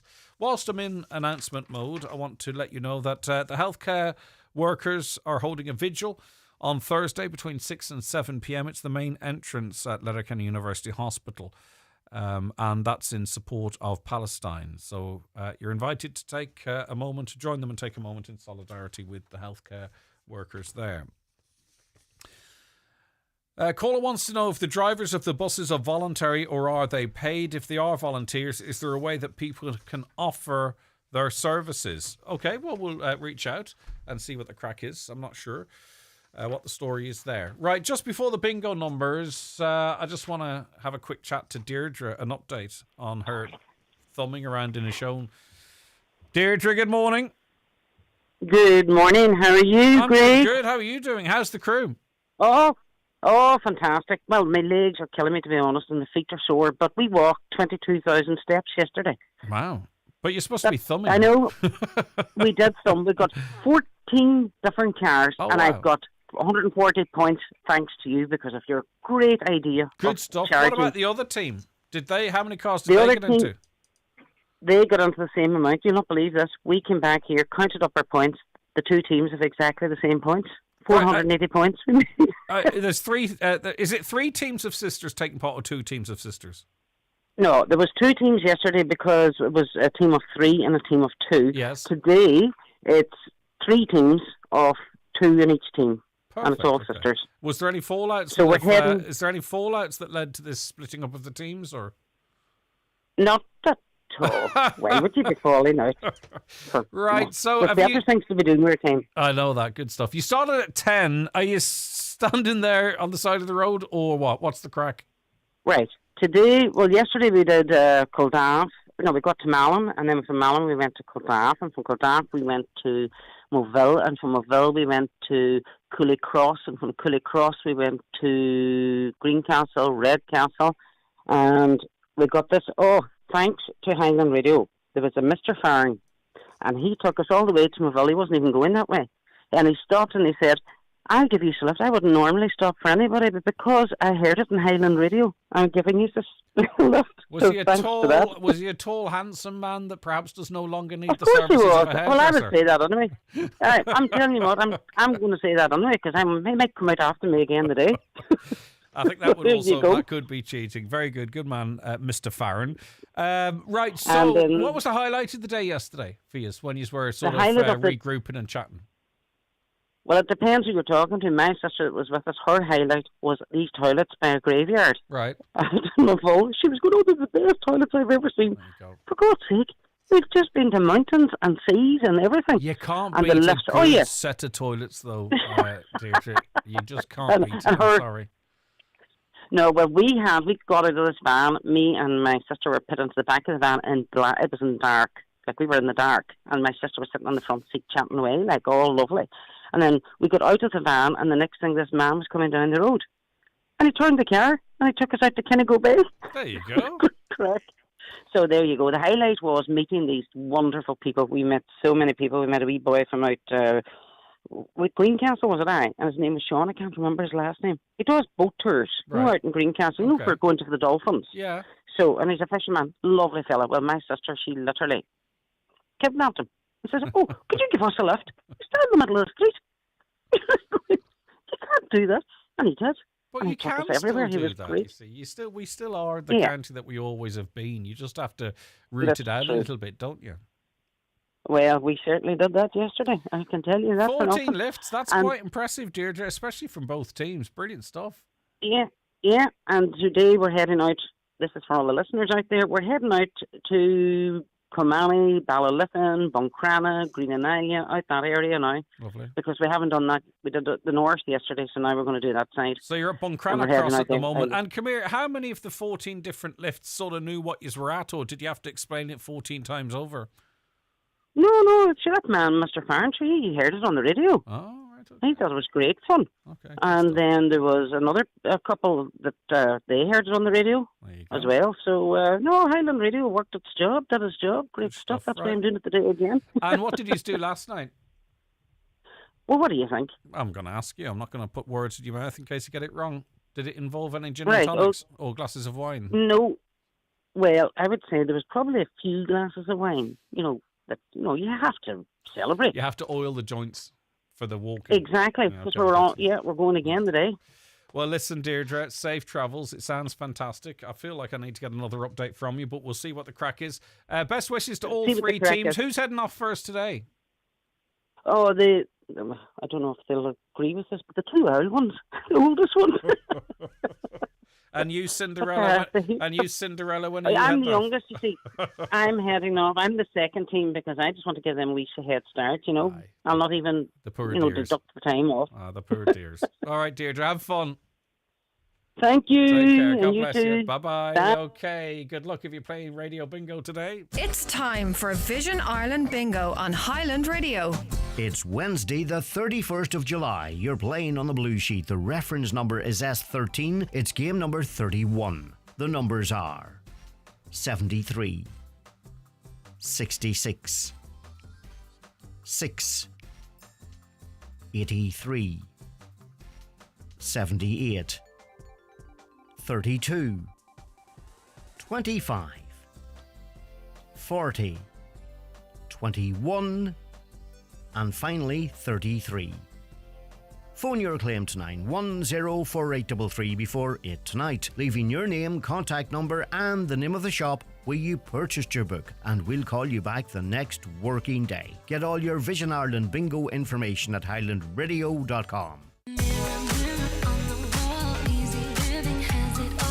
Summer is sizzling, and so is the Easy Living Furniture Summer Sale, which has just been extended for a limited time only. Don't miss out on the sale of the season at Easy Living Furniture, Crescent Link Retail Park, Derry, or shop online at easylivingfurniture.co.uk. Easy Living Furniture. Luxury furnishings, affordable luxury. You're very welcome back to the programme, and we're joined on it now by Sinead Feeney, founder of Mummy Meetups and from Calais. Good morning to you. Thanks for joining us. Hi, Greg. How How are you getting on? All good, all good. Right. Why did you set up mummy meetups? I was struggling with postnatal anxiety, so I was, and I wasn't leaving the house. I wasn't getting out at all, and I kind of one day then I realised that I was struggling, and I needed a bit of help, basically a bit of support. It was taking me ages to drive somewhere, checking on the baby to make sure she's okay. So I realised to myself then, like I was like, right, I need a wee bit of help. Yeah. Do you know? And did you find yourself sort of so anxious or cautious that you really were housebound? I wouldn't have left the house. Like, Yeah. I would have made any excuse just to stay there. Do you know, like, it was like, oh, come on to the shop. No, I can't because the baby's here. Yeah. I'm not taking a full bag. I'm not doing this. I'm not doing that. And was it really about you rather than Abby Lee, do you think? Or was it a genuine concern that, you know, as a new mum, that some harm could come to her? Yeah, I think it was more intrusive thoughts with me. Like, I was like kind of thinking, oh my God, like the amount of road crashes about in Donegal, this is going to happen, that's going to happen. And I was Welcome just... to my world. It took a baby for you to end up in my boat. I would say so. But it's tough, isn't it? Because the It circular is. thoughts as It's well. a and massive the grade- change yeah. for like anyone, just for to have a baby. It's mental. But I think though the self-awareness in time. Sort of, how long did you tweak? You know, there's something. 3 months postpartum. Yeah. And everyone was warning me at the start, oh, you're going to get the baby blues, nothing. I didn't have any of that at the start, and it kind of just clicked to me then at 3 months. So I actually told my public health nurse then that I'm struggling. Yeah. And she told me to start doing mothers and toddlers and stuff, and that's not kind of me. I didn't really see myself going to a mothers and toddlers group and being like, hi, I'm Sinead and whatever. So I actually did counselling with Sarah in New Beginnings in Buncrana. Was that offered to you? No. You had to go and seek that out, did I you? had to seek that out myself because the waiting list for postnatal anxiety in Donegal is extremely... Yeah, because that the reason I asked that is we were talking about those services. Yeah. And I really wasn't familiar with anyone who actually managed to avail of them. I'm Yeah. not saying that doesn't happen, but Oh, your yeah, of experience course. was the public health nurse says we have these services available, but the wait was so long that you... I had to go and you search for sourced it myself, yourself, so I or- did, yeah. But yeah, it was a long waiting list. I only got a message back last week, like a letter, to say that, oh, I can avail of your cert, like I can get... And you said, help well, Abby now. Lee's at college. I can't really get I know. Well, I'm being facetious. but you I'm know grand what I mean. now, so I am. Yeah, and when the support that you got, right, it's not necessarily about, is it? Sorry, I don't want to put words in your No, mouth. you're okay. But it's about really, it's not sort of necessarily constant. It's to give you the tools to really sort of figure it all out yourself. Oh, isn't it? 100%. Really? Yeah, That's what like I went through that's the important part of it. cognitive behavioral therapy, so it's like kind of changing your negative thoughts to positive ones. Like, how can you change it? So it's really like assessing my thoughts and Yeah. like being like, right, okay, I am being a wee bit silly, or like, no, I need to make it a wee bit more positive and stuff. Do you know? Because you were denying yourself so much of the stuff with Abby Lee, like Oh, her getting out, 100%. people looking into the pram, Yeah, all that kind of stuff. 100%. The stuff that's fun, Yeah. But if you allow your own mind to take control, it's blockers. It Isn't is, it? it is, yeah. And that's not fair either on me or Abby Lee, do you know, that there kind of way. So I Yeah. kind of thought, right, I need a wee bit of help because it's not good for me or the baby. Yeah. So how old's Abby Lee now, by the way? Sorry. Abby Lee's 10 months. Okay, So right. she is, yeah. And when did you first go to the counselling? I went to the counselling in the end of January. Right. And then I kind of just thought to myself, I was like, right, well, I don't want to do no mothers and toddlers or anything. Yeah. And I was like, what if I just set up like walking? Do you know, like Yeah. just put up a page, see what everyone like, And this thinks is about where it. Mummy Meetups was born. This is where Mummy Meetups was born. Because I'm not sure if you'd have been aware initially or through this process, but I would imagine you found an awful lot of people in the exact same situation as you. Oh my God, it's mad. It is mad. Like, there was girls coming to me being like, I felt the exact same way as you. And they just thought it was normal. And I was like, I thought it was normal too, until I realised, no, this isn't normal. Yeah. And did you spot any trends? Was it always the first child? Was it generally younger mums? Or Younger mums, really, do you know? Because I think it's like the change of life. Like, you're Yeah. going out, maybe like 2 years ago, I was going out having the time of my life, no worries, no nothing, and then all of a sudden this wee baby comes, Yeah. and, Yeah. And you're it's not a whole worried. different It's ballgame. not just you're It's responsible not, for it's anymore. not, You've yeah. You've been charged with this. It's a fantastic gift. Oh, but 100%. It's I wouldn't. tough. Yeah. It is tough. It's It very, is. very tough because you have to get on as well to the expectation, isn't it, that you get on with the rest of your life as well. Exactly. But like, also with this massive responsibility. Like I always say, like they always warn you about labour and the first trimester sickness and etc. Nobody warns you about the mentally challenging, how mentally challenging it can be after when you have that baby and your life changes. And how did you cope with sort of the different breathing at night? Temperature peaks. I was actually very blessed. Abby slept like so well. Yeah, but I didn't. Did you not listen to her breathing? My hand was on her chest the full time, Yes. up and down, up and down. I know, but is that normal? And then googling how many breaths? Did you tell the truth? Did you Google how many breaths? Yeah, I did. Yeah. I think Google's your best friend. And your worst, and isn't it crazy the stuff that you do though? Oh my God! You know, baby's beside you, sound asleep. And you're there. That's your time to be relaxed. Oh, 100%. But you're not. And next thing you're going, because she's too quiet. And then babies stop breathing for a few seconds. It's perfectly normal. Oh, but then it's they'll normal. breathe rapidly. Yeah. And their heartbeat races, and the first time you get it up to your ear, you're wondering what? That's like 50 times mine. It's crazy. 100%. And why have we put through that? I have no idea. But anyway, so this is the kind of stuff that you often have to do within your own, right? Oh, 100%. So the great thing is with Mummy Meetups, you can talk about all this kind of stuff, different stuff, but it's also a bit of time to get some fresh air and a bit of time to yourself. 100%. Even though I think for the most part they have the babies. We have the babies with us. But still, it's like, all right, I'm back in the real world. I'm back in the real world and I'm talking to people that knows what I'm going through. Do you know that kind of way? So, it's gone really good. Brilliant. So, talk to us about it. So, where do you meet up? I mean, you arrange it, do you? I arrange it at the weekend. So, every week I post up a location and a time and, just the day or whatever. It could be any day, any time, any location, just all week. But that there's to benefit, mothers that's working maybe 2 days a week. Of course. Do you know, things like that? Because I'm back to work and stuff now too, which is, I need to facilitate working mammies. But I would love to facilitate everyone, but I can't. Yeah. Do you know? So how what's the average turnout or? Well, the biggest turnout was 20. Wow. I know. I was like, oh my God. So that was in inch levels last week. So it was. Then we had 15 in Buncrana, Swan Park. Anything 5 and over is massive. I know. I think it is too. So I do. Yeah. We went to Brook Park and Derry one week. Oh, we've been loads of places now. So we have, it's great. So it's really, really good. Letterkenny Park gets a massive turnout. And two things are happening really, I think, and more, Sinead, and you can let me know. Something social's happening. Yeah. So you're getting together and you're helping each other, but it's through conversation, isn't it? Because you're not sitting in a circle or in a one-on-one. Yeah. It's just the stuff is coming out. It's the literally reassurances. so laid Does that back. ever happen to you or stuff like that? Yeah, 100%. Yeah, it's so laid back. You literally take the part. I always say, the hardest part about Mummy Meetups is getting out of the house. Oh, getting the pram out of the boot. I'd love to see that. 20 years rattling with the prams.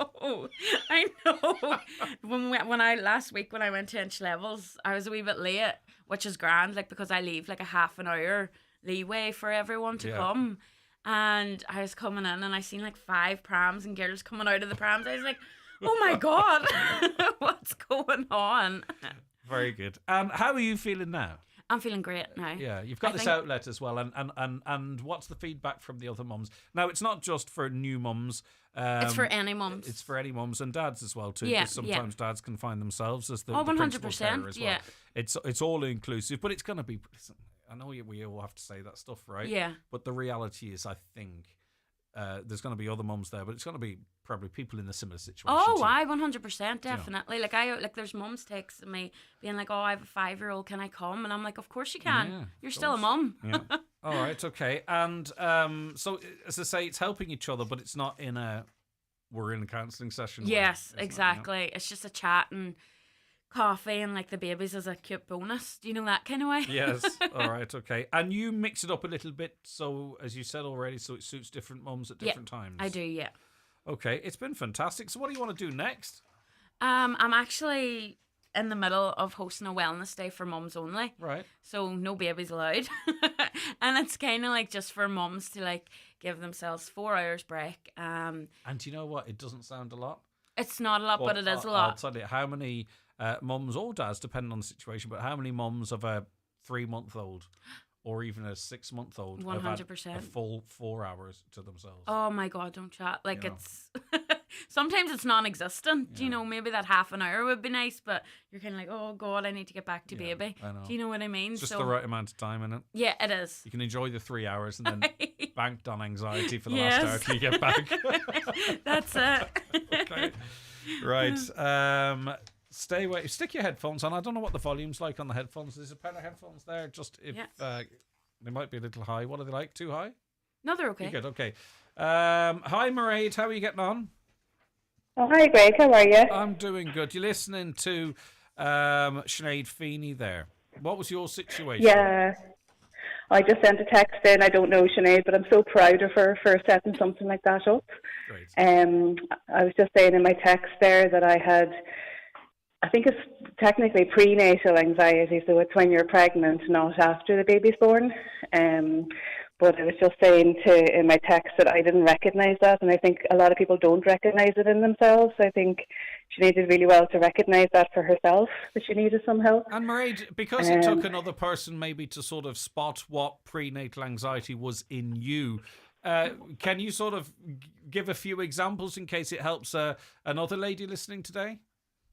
Yeah, so I was a childminder actually when I was pregnant with my second baby, and so I was working from home, obviously by myself with the children, and do you know what it was? It was people, when you tell people that you had prenatal anxiety and the medics will always say and depression. I didn't actually feel that I was depressed, and even looking back now, because this is years ago, I don't think I was depressed. It was the anxiety. It was terrible. It was even down to if I had to go from the sitting room into the kitchen to get the children a snack, I just couldn't work out in my head how I was going to organise that. Now, when I say that now, looking back, people and the listeners are probably thinking, "Gosh, and you were minding children. Those children were so well looked after. It was all inside me. I couldn't think, how am I going to do this? How am I going to get around this day?" Yeah, anyone with an understanding of anxiety is it's completely internalised. 9 times out of 10, you function doing everything else you're expected to do perfectly fine, and everyone might think it's fine unless they look closely. But it's what you're battling with internally that we're talking about here. Yeah, and that's the problem, because everything is going normally as far as everybody else is concerned, and that's why I sent the text in. I was just saying my best friend recognised it in me because she had seen it in a family member the year before that, and she actually said, she came around to visit me one day and she said, "You know, I think you have prenatal anxiety," and I said to her, "I actually think you're mad." We were laughing, but because I didn't see it, and then the more I thought about it, I thought, "Oh my God, she is right." So I went into, now I live in Dublin, so I was lucky that I was with a maternity hospital, and I went in, told them what the story was, and they couldn't believe it because at that stage I think I was maybe 7.5 months pregnant, and that had gone on for months and months and months, and I didn't know, I couldn't see it in myself. And then the services kicked in. Now I have to say, in Dublin, the services were like fantastic, and they followed me all the way up to the baby was maybe about 10 months old. Yeah. And the interesting thing I think with prenatal anxiety is they were explaining to me that if you can catch it on time and get yourself help and kind of start getting yourself sorted before the baby's born, you have a very good chance of not developing postnatal depression. And may I ask, Marie, if you don't mind, when it's prenatal anxiety, but when you had that, is the majority of your anxiety pregnancy related, or is it general anxiety triggered by being prenatal, I wonder? You know, it's kind of funny to explain it because, yeah, there was a bit of anxiety around the pregnancy. There definitely was, and that was for lots of reasons, maybe to do with the past and things like that. Got you. But in reality, if I was to explain I don't know what other people would say, but my prenatal anxiety, I didn't actually feel anxious. I felt neutral about everything. I wasn't excited about the baby. I wasn't dreading having the baby. I was looking forward to it, but everything was neutral. Yeah. There was no excitement. There was no emotion. And so there was no emotion. And, you know, I was delighted I was pregnant. The pregnancy was planned. You know, I was really looking forward to the baby coming, but there was no emotion around it. That's a really good way to say it, actually. And I also think, Marie, too, with anxiety, it doesn't allow you to look forward too far or to have that range of emotions. I think so much of your mind is taken up dealing with it or focusing on it. Like, you know, when I've had pangs, the more severe pangs of anxiety, it's very hard to look towards the future. Like someone says, "Oh, you're excited, you're going on holidays next week," and there's just a normal emotion that might kick in relation to that. We'd say, there's just a flatness there. It's hard to describe. So and that's exactly the piece that I would refer to as being neutral. Yeah. It was just every day was fine. I was getting on fine. Most people, well, actually nearly everybody, bar my friend, and then when my family knew my family, because I didn't know to tell my family that there's anything wrong, you know. But it was just, that neutral feeling that, you know, I'll get through today, and then tomorrow I'll get through tomorrow. But there was no excitement. You're absolutely right. Yeah. Okay, brilliant. Ray, thanks for that in sharing. Yeah. I'm sure you've helped someone. There's absolutely no doubt about that. It's always great when sort of people speak of, because it's very relatable, Mairead, and I would be in no doubt that someone's heard that today and will either recognise it in themselves or maybe speak to a daughter or a sister later and just float that there. All right, thanks so much, Mairead. Hope everything's going well. Thank you so much indeed. That's Mairead there. Which is interesting, isn't it, Sinead? Because, you know, you can take them off now if you want to, if you're more comfortable.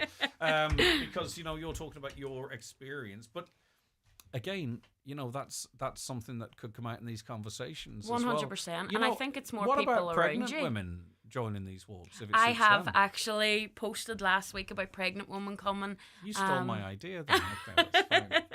It's on the cards, so Right. it is. Okay. But I've actually posted last week about pregnant woman, new mums coming, and kind of just chatting to us and being like, what can I expect? What can I? And know what? No one's going to be able to warn you about what to expect because everyone's different. Do you know what I mean? But you see, too, as well as that, Sinead, we presume that everyone's got loads of family around them. Exactly. But it's not like this. Families are smaller now, or people have moved up here with a partner. Yeah. And, you know, normally in life you can get by, but there's certain periods in life, like 100%. when you're preggers or when you've just had a baby, that you really need You need around like a support network, and that's what I say. Like, if you don't have a support network, shout for it. Like, you have hopefully people has friends or someone, like, just to be like, can you take the way in for half an hour till I take a shower? Do you know, till I wash my hair? Do you know? And I think like self-care too is like really important, because if you don't feel good about yourself, you're not going to feel good about looking after a baby. Do you know? So like my family, I'm very blessed. I have a big support network around me. Like, his family's really good too. Do you know, like, I am extremely blessed, but I still suffer, do you know, with anxiety. It's so often when we talk about little things or big things that we go through, whether it's a diagnosis, an illness, or something like this here, the family always are fantastic, right? Yeah. But they just haven't just had a baby. Yeah, exactly. Right? So they can say this, that, and done, but it's only when you get up with another mum and you're seeing her and she's got the baby and she's got the black rings under her eyes that you say, right, she gets it. Do you know what I mean? Yes, 100%. And that doesn't take away from the love or care. Oh, 100%. From partners and definitely. and like, it's literally having that conversation with another mammy, and it's like, oh my God, like, we're both away mad, but it's okay because we have each other to talk about. Well like, spoken. babies. We're all a bit mad. Well spoken, Sinead. Super interview, and so glad to see that happy smiling face. Another well done, Sinead. The mummy meetups are of priceless benefit to my daughter and a young baby girl. Thank you from the bottom of my heart, from my nana. Oh, Isn't brilliant.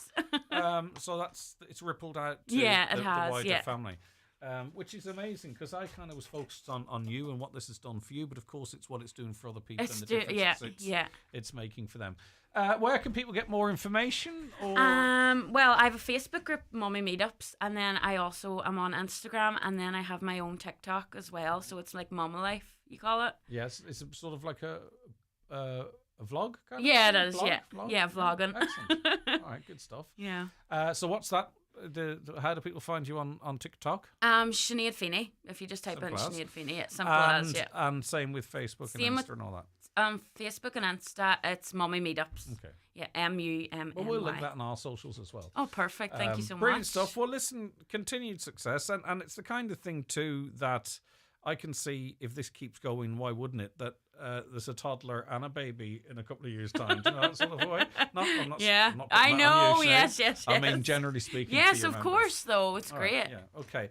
So check it out. And you're moving it around the place too, which I think move is it quite all. cool. So, like, one Things week can I be do any sometimes show, and then the quite- next week I do Letterkenny. I love that because I don't mean it bad, and I don't want Caroline to punch me, but things can be a little Letterkenny centric sometimes. It can. Yeah, it really can. Yeah. And some might say, And you know "Oh, what? Any show's absolutely beautiful. gorgeous. It is fantastic. There's so much nice places. Brilliant in it. stuff, Sinead. Well done to you, and I'm delighted as well to see that you're doing so well.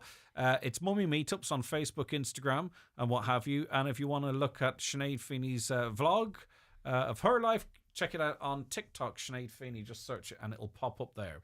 All right, we'll be back with more on the programme shortly. Sinead, thanks very much once again. Watch the show live now on YouTube, Facebook, and at highlandradio.com.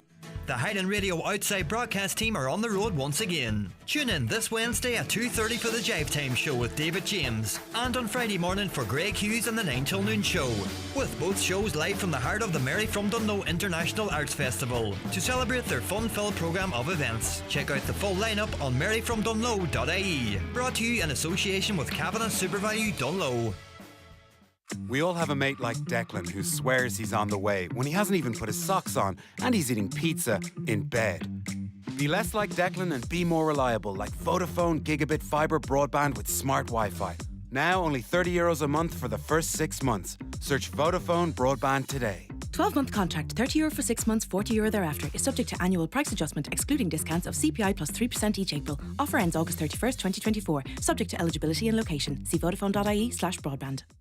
Every day's an exciting adventure with the National Trust. Spend summer exploring magnificent mansions, glorious gardens, tree-lined trails and riverside rambles. Hop into the Wildlife Heptathlon at Mount Stewart or walk the plank by the River Blackwater at the Argery. Pick up pond dipping kits at Florence Court. Take aim at archery at Castle Ward or try lazy lawn games at Rowan Garden. With lots of "Can we come again?" on the way home. Search National Trust NI to find out more. National Trust, for everyone, forever.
Okay, that was the Afades and their new single, Giving Out. And the Afades are an Irish indie rock band made up of Cahir. Good morning, Cahir.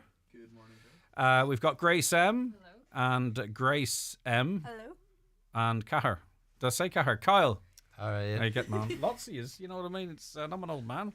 How are you all getting on? I'll start with you, Grace M. It's a great sound. You've really found your sound now. Is that how you feel, or? No, yeah, we're definitely progressing. Anyways, Yeah. I mean, just being in the studio environment back again, it's anything can really happen, and I think we made the most of. Was that pretty much put together before you went into the studio, Oh, yeah. or right? So you had it down. You Yeah. had it down the way you wanted it, and just went in and knocked it out. Yeah, we've had it for a while actually. It's been like our baby for a long time. Very good. All right. Yeah. Cahir, what do you play again? Remind us. So I'm the drummer in Yeah, the band. that's right. Oh, you sit in the wee box bit of backing sometimes. vocals. Yeah, I do. Whenever I'm here, You I'm sit on the exclusively box, on yeah. the box here. We always like you coming in because you bring your own seat. Yeah, that's it. But yeah, so I'm the drummer in the band, and yeah, the driving force. Some might say. Yeah, well, you're the heartbeat of it. And in terms of a drumming style, I don't think it's often talked a lot, but I mean, you know, yeah, you have to, it's you have definitely to, something I would think about a lot. Like, You have to, don't you? you have to have your own flair, your own taste, because like, I find a lot of drumming, like, in this day and age, people can focus on rudiments and like flashy drumming, but I like to think of myself as like a slightly more tasteful. Yeah. Like, because you need to know what to play when to serve the song, because it's more about the song than it is about That's it. showing off. And Yeah, but the stand thing out when with- you need to, but sort of be there. It's like eyebrows. And that's what we right? all- You don't want to notice eyebrows, but you need them. 100%, and I think Yeah, that's my philosophy every anyway. element of our band. We're like that because, like, I know Kyle can shred the guitar, but he only does it when it serves the song, and I think that's what we try to do. Same with Murphy's vocals and Grace's bass. Yeah, Grace on the bass, and your vocals as well, or just bass? Or? I do a bit of backing vocals. I think we all kind of do in the band. Yeah. Yeah. All right, and very proud of this work, I'm sure. How long have you been working on it, Grace? The song or Yeah. just Just the song, I suppose. Swing writing and production. probably like we've been there for a year, probably. I'd say. Playing it live for a Yeah. year and then recording. When did we go to record it? We recorded it in was it May 19th. And I use do you use trust trust the process, because I mean obviously something you say, right, this is going to be a significant release, you want to get it perfect, right, but there's four perfect sitting here, and people have different attitudes, and then there's other people with an input in it. Is that a difficult part of it all? Just like experimenting is definitely an important part. Like, there's a wee bit of slide guitar in the song, and that only came about whenever we found one in the studio we were recording it. Yeah, everyone seems to be using the slide guitar at the moment, so you're ahead of the curve in that. It's just when you have that kind of freedom in instrumentation, especially, it definitely just brings a lot more colour to the song as well. Yeah, all right, and a bit of thought too went into the cover shot, Cahir. Oh yeah, definitely. So me and Kyle are Creasla men. We're from Creasla, and Doe Castle is on the cover art of our new single. And it's a really cool shot of Doe Castle, and it carries a story as well, because there's a love story behind Doe Castle, which we think is reflected in the song. So we're kind of trying to connect that. So it's our hometown, which is that's a theme that's been running through all our singles. Like our first single, there's Muckish Mountain. Our second single was the Fintown Railway. Yeah. And then now it's Doe Castle. So it's nice to have that theme, but it's also nice to connect it with Yeah. the song. You're Kyle. I'm Kyle. Kyle, sorry, it's just the names. It's the names are reversed on my sheet of paper for some reason. Not Do you that want you. swap seats? No, it's not like that. That won't overcome my problems. Don't worry about that. But Kyle, I mean, obviously, it's important to celebrate. You're a local band in inverted commas, and the local scene and all that kind of stuff. But I mean, obviously, Kyle, I presume the ambition here is that you're. You want to reach as many fans from everywhere, because you can tell from the sound and the way you talk and what you have been doing that you are putting the effort in here now to make something significant of yourselves to get as big as you possibly can. I mean, we do try and push ourselves, and we keep ourselves a bit more modern, and we want to reach a bigger fan base. But it's good to always keep yourself grounded. Not and forget know your roots. Exactly, know where your roots are. Like we played Party in the Park there. Was it last Friday? Last Friday, yeah. And that was, well, I wasn't here for it, but that was one of the band's first gigs.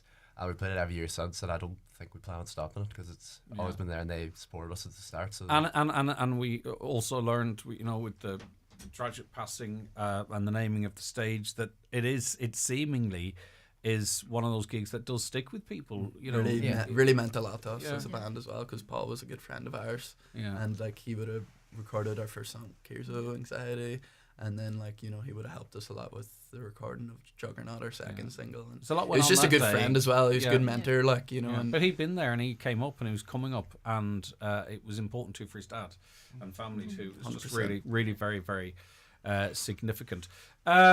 Grace N, some gigs coming up as well.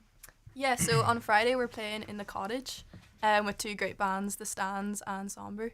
It's kicking off at 8 p.m.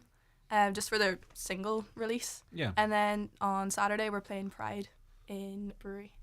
Yeah, and what is the plan now, Cahir? Is it to sort of continue the momentum, you know, fill out the diary for the next, you know, summer 2025? Is there a plan? 100%, yeah. I think we're going to just go at it now this summer. We'll try to get as many gigs now for the rest of the summer. And so I've actually written this summer off in my head because of the weather, but I mean, there's lots, there's lots of gigs and festivals to come, isn't there? You know? Yeah, so we'll just try to pack it out, especially for August, like, you know, and strong. And then, you know, obviously we're all still in school, so it'll be a bit of a grind this year, but we'll get there, and then hopefully come next year it'll be more festivals and all that, but we'll just keep tipping away, and I think, you know, we're going, everything seems to keep going as long as we don't stop.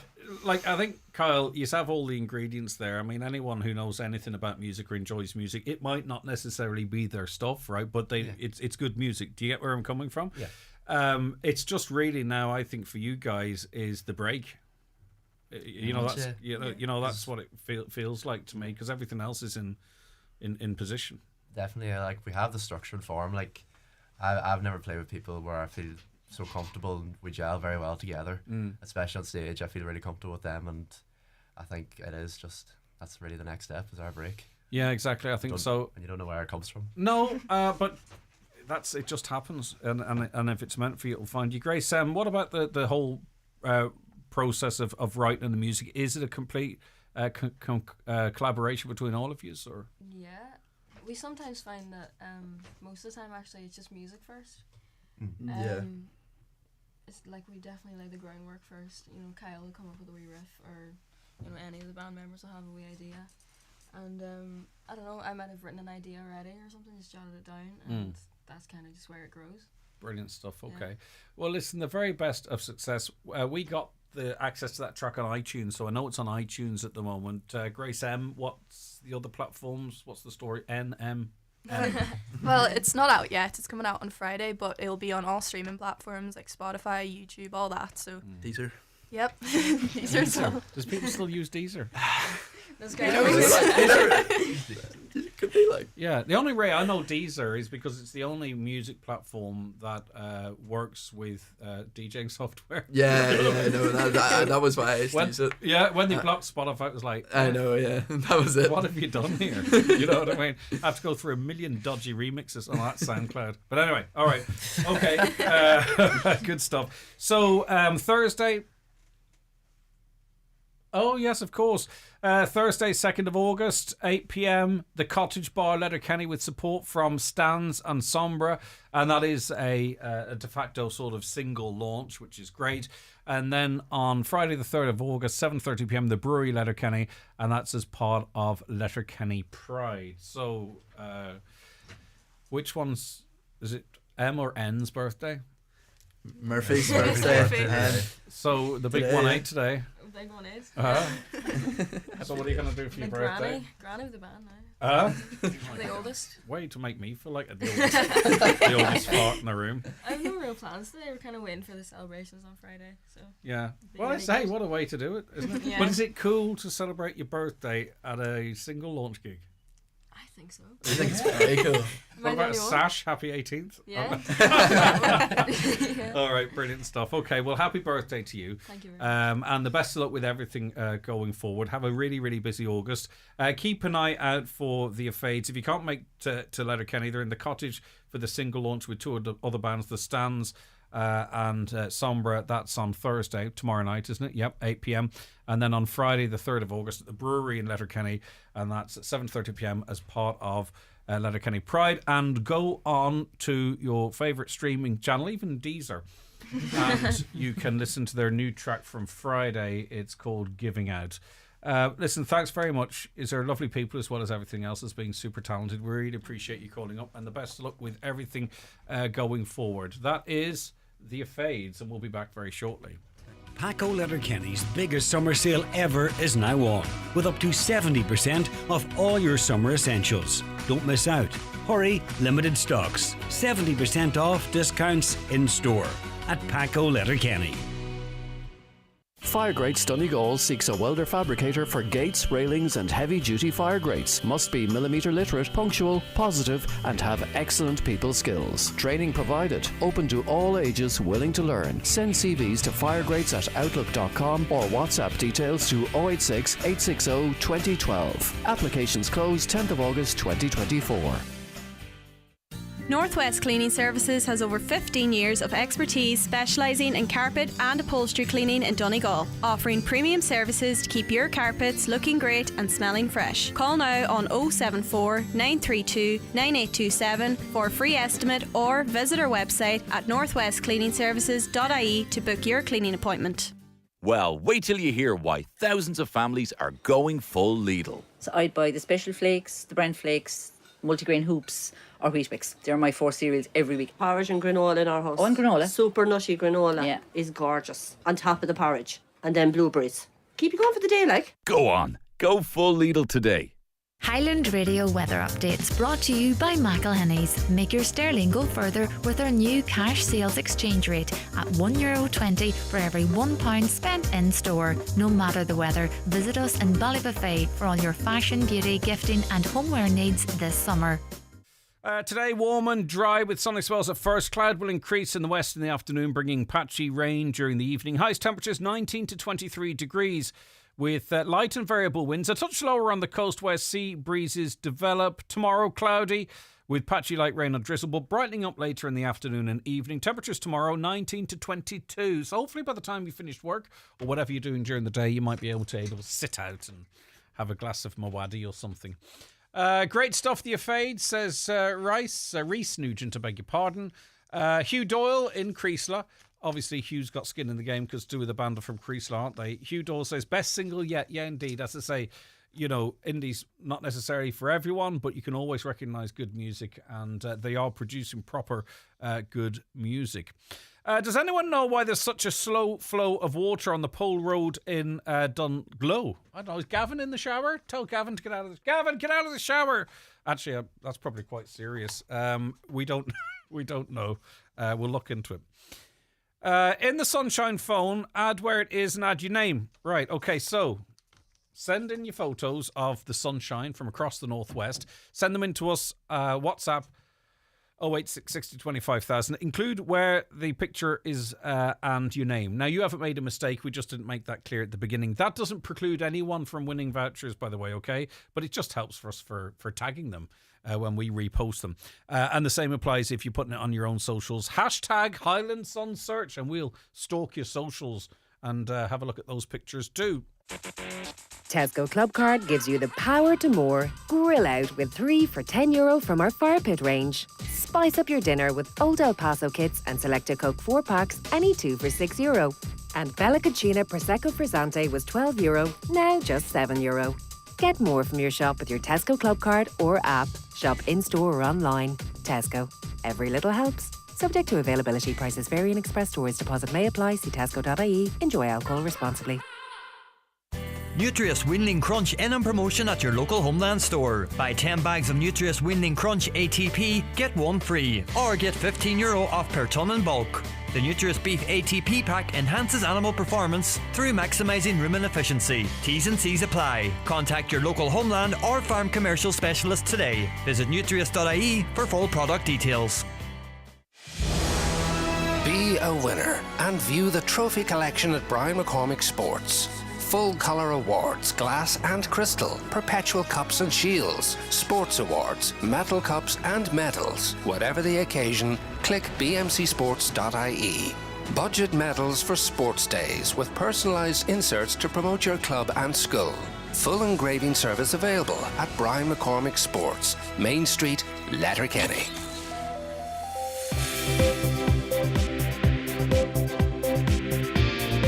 The county's #1 talk show, The 9 till Noon Show on Highland Radio.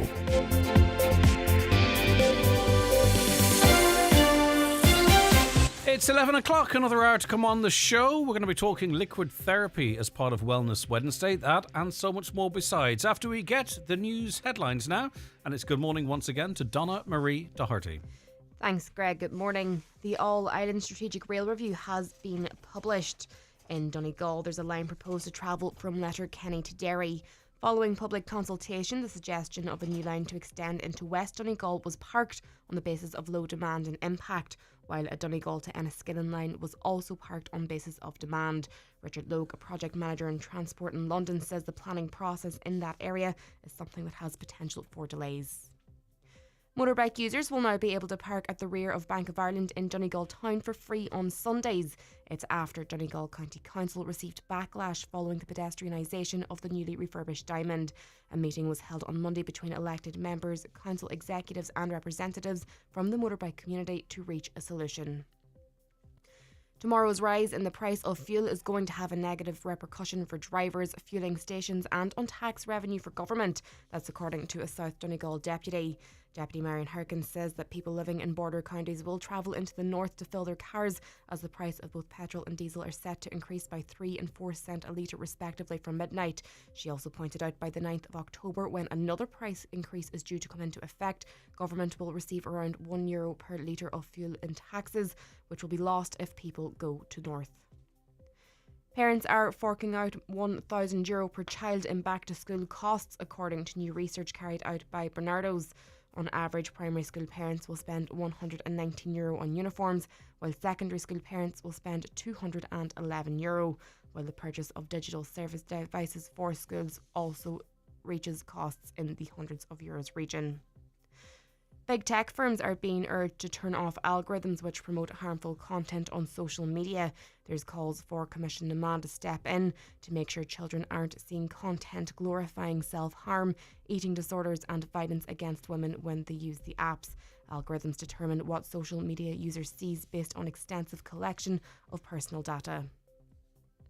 And finally, former BBC newsreader Hugh Edwards has arrived at court, charged with making indecent images of children. He was seen in a dark blue suit and sunglasses. He had a blank expression as he was surrounded by 8 police officers. Alleged offence dates between December 2020 and April 2022, include 37 photographs on WhatsApp. This includes 6 of the most serious type. That's all for now from Highland Radio News. We'll be back again at 12 noon. Donna Marie, thank you very much indeed. Interesting reference to seeing violence against women on social media. Some would argue you only have to switch on the Olympics to see that in this day and age. But anyway, that's a conversation for another day. Just in relation to the Sun Search, Highland Sun Search, hashtag Highland Sun Search. I got tagged in one by Charles Ward, who tagged in a picture that he took on Ironmoe Island, and he says it's showing my children what I would consider one of the most stunning sunsets in the world, just beyond the sun, New York, New York. And it is a cracking picture. I think the 2 children in the foreground sitting on a bench staring out at the most beautiful sand and sea landscape, and the sun framed lovely as well. Well done, Charles. You have an eye for photography, no doubt about that.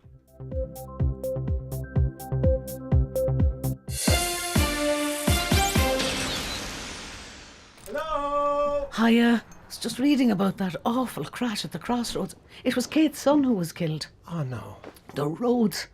So many deaths. Colm, look, I'm not nagging, but I've seen you flying up that road. Please slow down.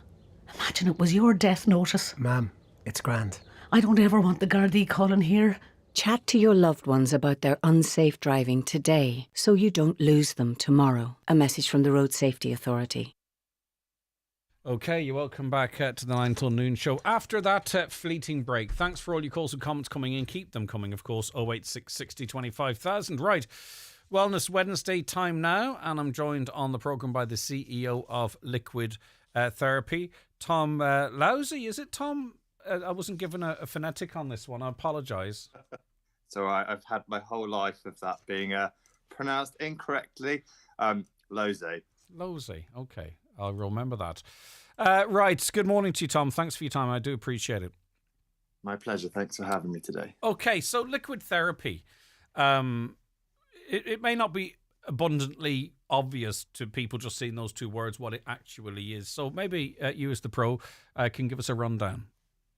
Yeah, so Liquid Therapy is a charity based in South Donegal that provides a range of services and programs to young people who just need a bit more support or a bit more understanding in being able to enjoy the ocean in its various forms, whether it's experiencing the beach for the first time or bodyboarding, surfing, swimming, diving over waves. We're here to provide the right level of support that lets each individual reach their aquatic potential. And there are young people who maybe are unable to participate in mainstream opportunities, but can avail of liquid therapy and the activities within. So what kind of children are you working with? I presume it's a broad spectrum of children.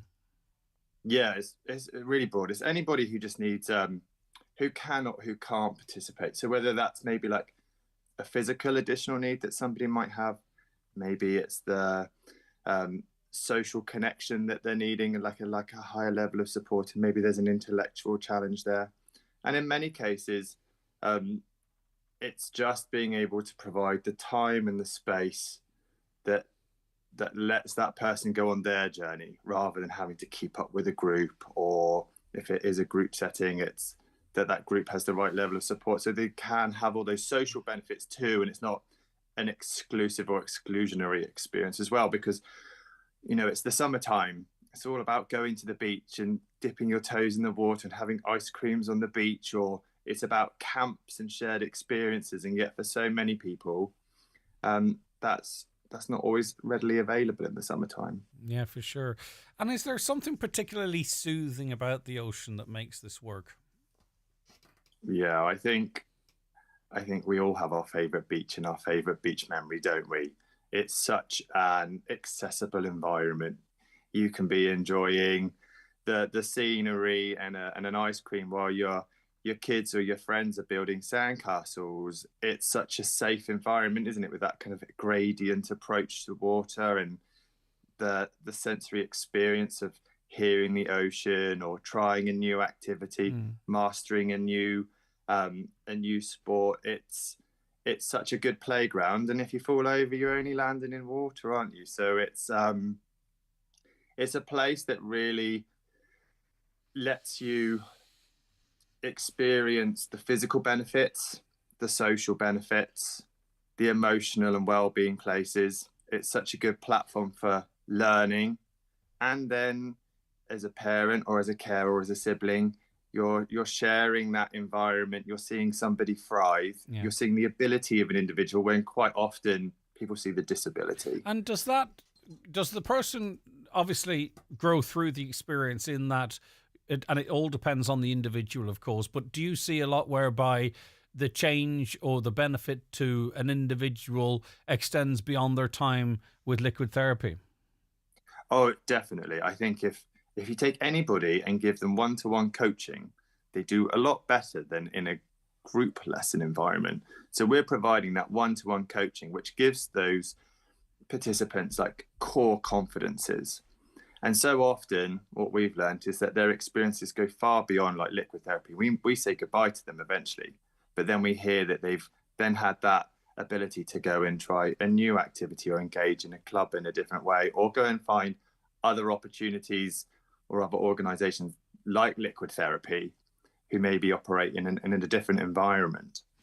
And also to, I think what I love about this particularly, or not particularly, but significantly, is the sibling camps, because often, dependent on the individual, again, there's not many other necessarily camps whereby it can be that shared experience. And you talked of the the wonderful memories. And I would say for many people listening, when you were painting that picture of the sand and the ice cream and the sea, you know, it brought them back to their childhood, or indeed it could be last week.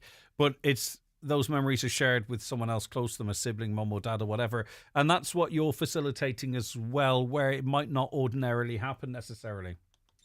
Yeah, definitely. I think for the general population, there's either a program for your mainstream in inverted commas kids, or those young people that require a hell of a support, and especially in the ocean, which is quite it's quite a unique environment, to be able to find something where families can share in that experience, and then those parents and those carers are on the beach watching that shared experience, and they're then in a really restorative environment too, relaxing.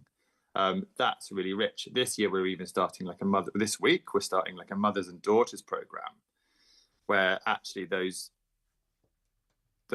connections and those shared experiences can be facilitated, so that you've got those talking points in the car on the way home, isn't it? You've both got sand between your toes. You're like going, oh, do you remember that wave, or do you remember like that sandcastle? It just is such a rich place that the more you can share in that space, the stronger and more rich those experiences are. It also comes off the back of fantastic female role models succeeding in water and all that kind of stuff, and it all kind of ties in. The timing's wonderful in that regard, and I presume certain programs have different criteria as well, don't they? Tailored for different for different groups and different individuals. Yeah, so we will run from, say, running our wheelchair participation program. So what's really exciting is we've got the first surfboard in the country that has a seat on it that lets wheelchair participants surf in a really safe way. It was funded by Donegal Sports Partnership, and we were able to start. We've been training on it for 3 months. It takes 4 of the team to provide a supported experience, and we're able to do that. You travel them through that kind of paradigm to our mental wellbeing programs, where you're providing very small group experiences, so there's social benefits. So right across the spectrum, liquid therapy is able to provide the appropriate amount of support, but still provide that autonomous experience without it being completely a controlled, risk-free environment. I think we can fully trust you guys in this. I mean, you've developed this. This is your thing. You know what works, what doesn't work, and what's best for all different types of people, because it is a charity. There is a core team of staff and lots of volunteers that work with you to provide these services primarily through the summer. Yeah, that's right. We have our core team of 6 this summer, but we have an army of volunteers of I think we have 40 this year. Wow. Which is letting us provide services to families, to community groups, to the health service. We're working with schools, and we're working in the sports sector too. So there's a really strong network across Donegal where we're incredibly supported in providing the right training, working with other organisations and learning from their skill sets, like Vision Sport Ireland or the Irish Wheelchair Association. And that means we can create a really unique experience, the only kind in the country. I mean, it's incredible because we see now families coming every year from across the country for their family holiday to Donegal because they get to do these activities. And the fact that it is the only one, because obviously, I think we spoke to you back right at the beginning of this, but I think you're on with Ray Darcy and have had national. I'm sure there's been lots of national opportunities over time. If I might be mistaken, but I'm sure you've spoken nationally. The fact that someone in another part of the country hasn't said, "Wow, look what they're doing on Rosnala." Maybe it's the way that you have built it makes it hard to replicate. I don't know, but it's a credit to you guys, but also a little surprising that this remains sort of the only service of this kind in the country. Yeah, completely. I think you could have nailed it there, Greg. It was born in a really unique environment, born out of a really strong community. And right at the early doors, I remember speaking to Highland Radio probably over a decade ago. Yeah, for sure. I remember it. Yeah. But we've had the likes of Donegal Sports Partnership, the County Council, everybody's just provided incremental support along the way that has let us grow really organically. There's definitely been a few years when we're like, oh, this could be our last year. But I think our societal understanding of the importance of like that social prescription and equal opportunities and inclusion is like really strong now, that actually I think if we wanted to stop, I don't think we'd be able to. But you know, in fairness, and we've seen it with the support of No Barriers, not too far from me here, and I'm not sort of saying that they're exactly the same thing, but there does seem to be an attitude. There does seem to be an attitude in government at the moment that these types of activities or different ways of doing things are being supported and seen as, part of services that are provided to people more generally. Angie Gallagher has her son Ronan, who's taking part in liquid therapy. Angie, good morning to you. Hello, how are you? I'm doing fantastic. So what's liquid therapy to you and your family, Angie? Well, then we started liquid therapy a few years ago with the Autism Family Support Group. We used to do a volunteer Tuesday, and I think we used to get a few slots a year, but it's become so popular now that's only down to one slot. Ronan started then, and we also did, the other brothers and sisters got a session, and they just absolutely loved it. And so now I actually go onto the website myself and book it through liquid therapy, and we did the siblings last year. We did the siblings camp. So that was Jay, Isha, Ronan and Harry all got doing that. So they met new friends. So they have just kind of like where they get to introduce themselves and they play games on the beach and all before they go into the water. And they meet people kind of in the same situation as them who have a brother or sister with additional needs. So just then they're going into the water, you just see their confidence growing every single day when they're finally able to get up on the board and that. And like, none of my kids are swimmers, but they're able to go out on the boards and do the surfing, and they just absolutely love it. And like that there, we've booked it again for the end of the year. We got the siblings camp again this year. Now we're very lucky. Brilliant. And Ronan is going to be in the camp with them this year, because one of the child in the siblings camp needs a one-to-one, which is going to be Ronan this year. So it means that the rest of them can still come along with them this year. And it's great that, as you say, that they're able to do this camp together. There's no Angie, difference. As parents, we often focus completely on our children and what it means to them. Yeah. But what must it mean to you, Angie, seeing all of your kids sort of in a shared activity and having fun together and snapping the pics and being able to bank those memories? It must be really lovely as a mum to be able to see that. Oh, it's great, and one of the best benefits is they're tired afterwards. No, I'm only messing, but it's No, you're not. I know all about it. Go on. But it's just great, as you say. Like, there's not many camps that they can do together, and like sometimes they'd be saying, "Why is Ronan not doing this?" And like that. I mean, it doesn't mean that they have to hang off each other, but like they all go and do their own individual thing. But it just means that they can all be there at the one time, and even for something simple as running up and down to Rossnowla, when they're all in it together, like, it's great, you know what I mean? Instead of like Ronan being on a separate day and then even you're getting someone else to mind the kids and stuff like that there. It's a great benefit for them to be all able to go together, and there's no difference, there's no such thing as this is your ability and this isn't your ability, or do you know what I mean? Like, they're all able to go into the water together, and nobody knows who's got any ability or disability or anything any different, do you know what I mean? And even yeah, exactly. And I mean, they're all the same when they're in the water. And the good thing is as well is like nobody's pressurized to go into the water. You know, like a lot of times sometimes with Ronan, like he's not ready just to go in straight away. So they'll play with him on the sand and, just build sand castles or do something like that there. Like, it's not like we have to get in and we have to do the surf. And they don't, if the child's not very, very much child-led, you know what I mean? So whatever child wants to do, that's what they'll do. They might just be splashing, might just sit on the board, or might even just sit on the board on the sand, you know what I mean? It doesn't have to be that he has to learn to surf, you know what I mean? It's just all about them having fun and being included and doing stuff at their level or whatever. I mean, like, as I said, my kids couldn't swim and they were like up on the board last year, like, and that was just, you know what I mean, their confidence. But even like from, like, say, even mobility, like, it helps with everything as well, you know what I mean? Yeah, and as I was going to say, there's nothing. Angie, you see your the growth and development and fun that the likes of Ronan and your other children have, and if it was only within the camps, that's fine. But do you sort of see them carrying the benefits, or particularly Ronan, see him carrying the benefits beyond the camps and into his life more generally?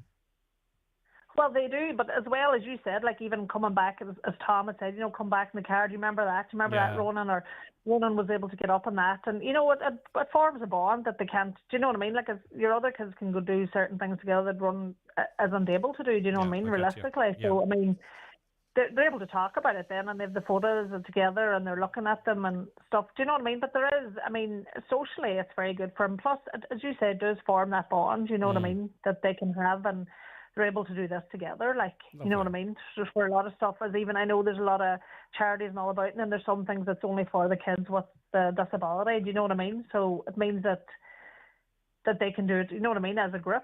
They can do it together as a family, like it is but I mean, the benefits, like, definitely, even just like that silence, Ron loves just going into the water and just lying with maybe his ears down and stuff. I mean, there's nothing more relaxing than that, you know what I mean? They're definitely, like, relaxed and all when they come out of it, even though they're on a high for what they were able to do. It's still, you know what I mean, it's just great benefits, like, definitely. And would Ronan, from a sensory perspective, ordinarily, would he avoid noise or noisy environments, or?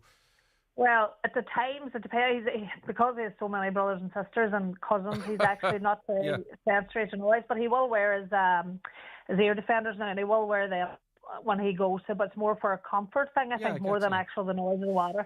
But there is just that, he does love now lying in the water. I think that's a great silence or something for him. Do you know what I mean? It's great comfort, like because calmness, that's why I was asking. Because that's why I was asking Tom earlier on, and Tom, you can come in at any time, about if there is particular sort of calming benefits to the open water, because it can be quite noisy and wishy and washy, and the mass of it and all that kind of stuff. But Tom, is there something particularly about the water that completely. Like the research and our understanding of our connection to water, the mental health benefits of being around blue space, is so well evidenced now. We've been part of international studies about looking at the benefits of blue space. But from that sensory thing, you know, think about your five senses. You've got taste and the taste of the sea. You've got the smell of the ocean. That's the movement, the rocking mechanism of the waves is very regulatory. You've got the tactileness of the sand and the water. So it's a complete sensory immersive nature's experience. Playground, isn't it? Oh, which is just really calming. And the way we see the challenges in the sensory experience isn't nothing to do with the ocean. It's actually when it's windy. Yeah.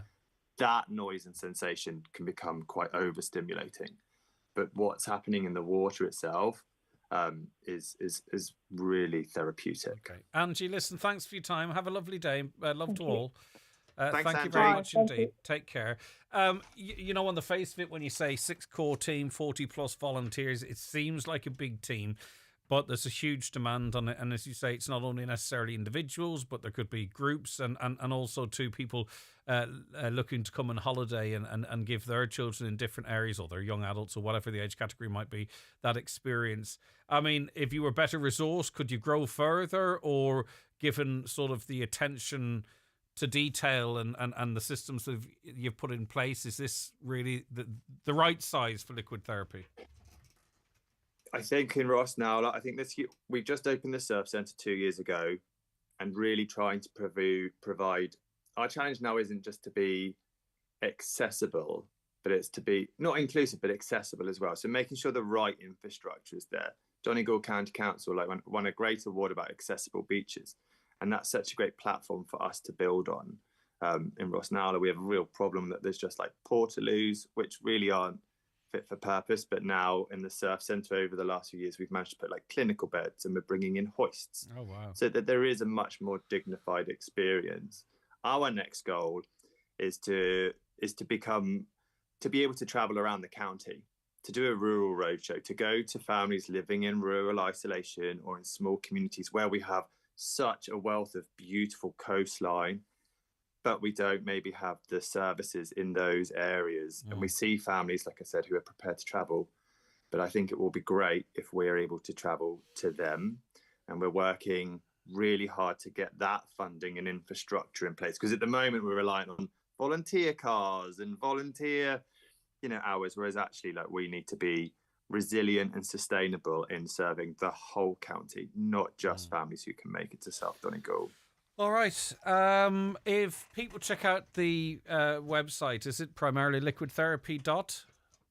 Yeah, liquidtherapy.ie or our socials. I could say at the moment, you'll just be signing up for a waiting list. But if you're on our mailing list, then we can start our journey with you, because our goal is once we engage a family, we will prioritise staying with you for your journey for as long as you need us. Right, really significant. Our son Connor took part in liquid therapy at the weekend. I can't praise them enough. The staff and facilities are amazing, and I could probably do about 5 minutes of those. But it's clear that there's something going on here that's not just, it's not just. There's something more. There's something very significant happening down in Rosnala. There's just no doubt about that. Tom, thanks very much. I really do appreciate your time. Thank you, Greg, for having me on. Have a lovely day. You too. It's been our pleasure, okay? That is Tom Lauzet, CEO of Liquid Therapy. 086 60 25,000. That's our number, by the way. Get in touch with us. Living in an area, being a young mum, knowing nobody with a newborn baby, these meetups saved me.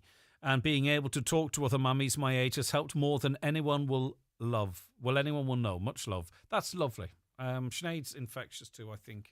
I only had a brief chat with her in a radio environment, but I just get the feeling she gets it. So proud of Sinead for speaking today. I can never thank her enough for setting up this group. Isn't that lovely?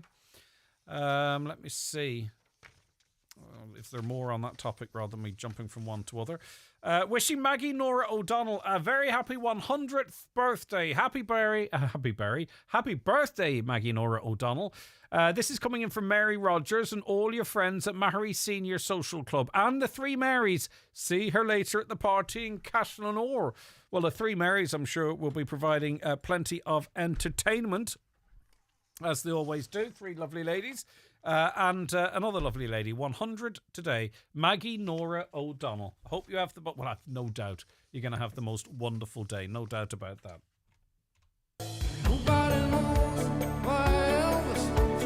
Ace Promotions presents the incredible Paul Brady live at the Dunlewy Theatre, Gweedore, this Saturday the 3rd of August. Enjoy a night of great music with tickets only $36.50. To book your ticket, go to paulbrady.com. That's Paul Brady this Saturday at Dunlewy Theatre, Gweedore.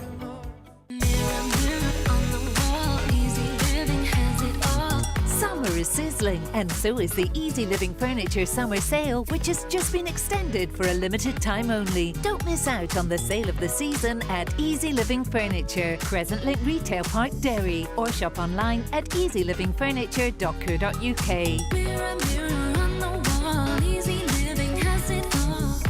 Easy Living Furniture, luxury furnishings, affordable luxury.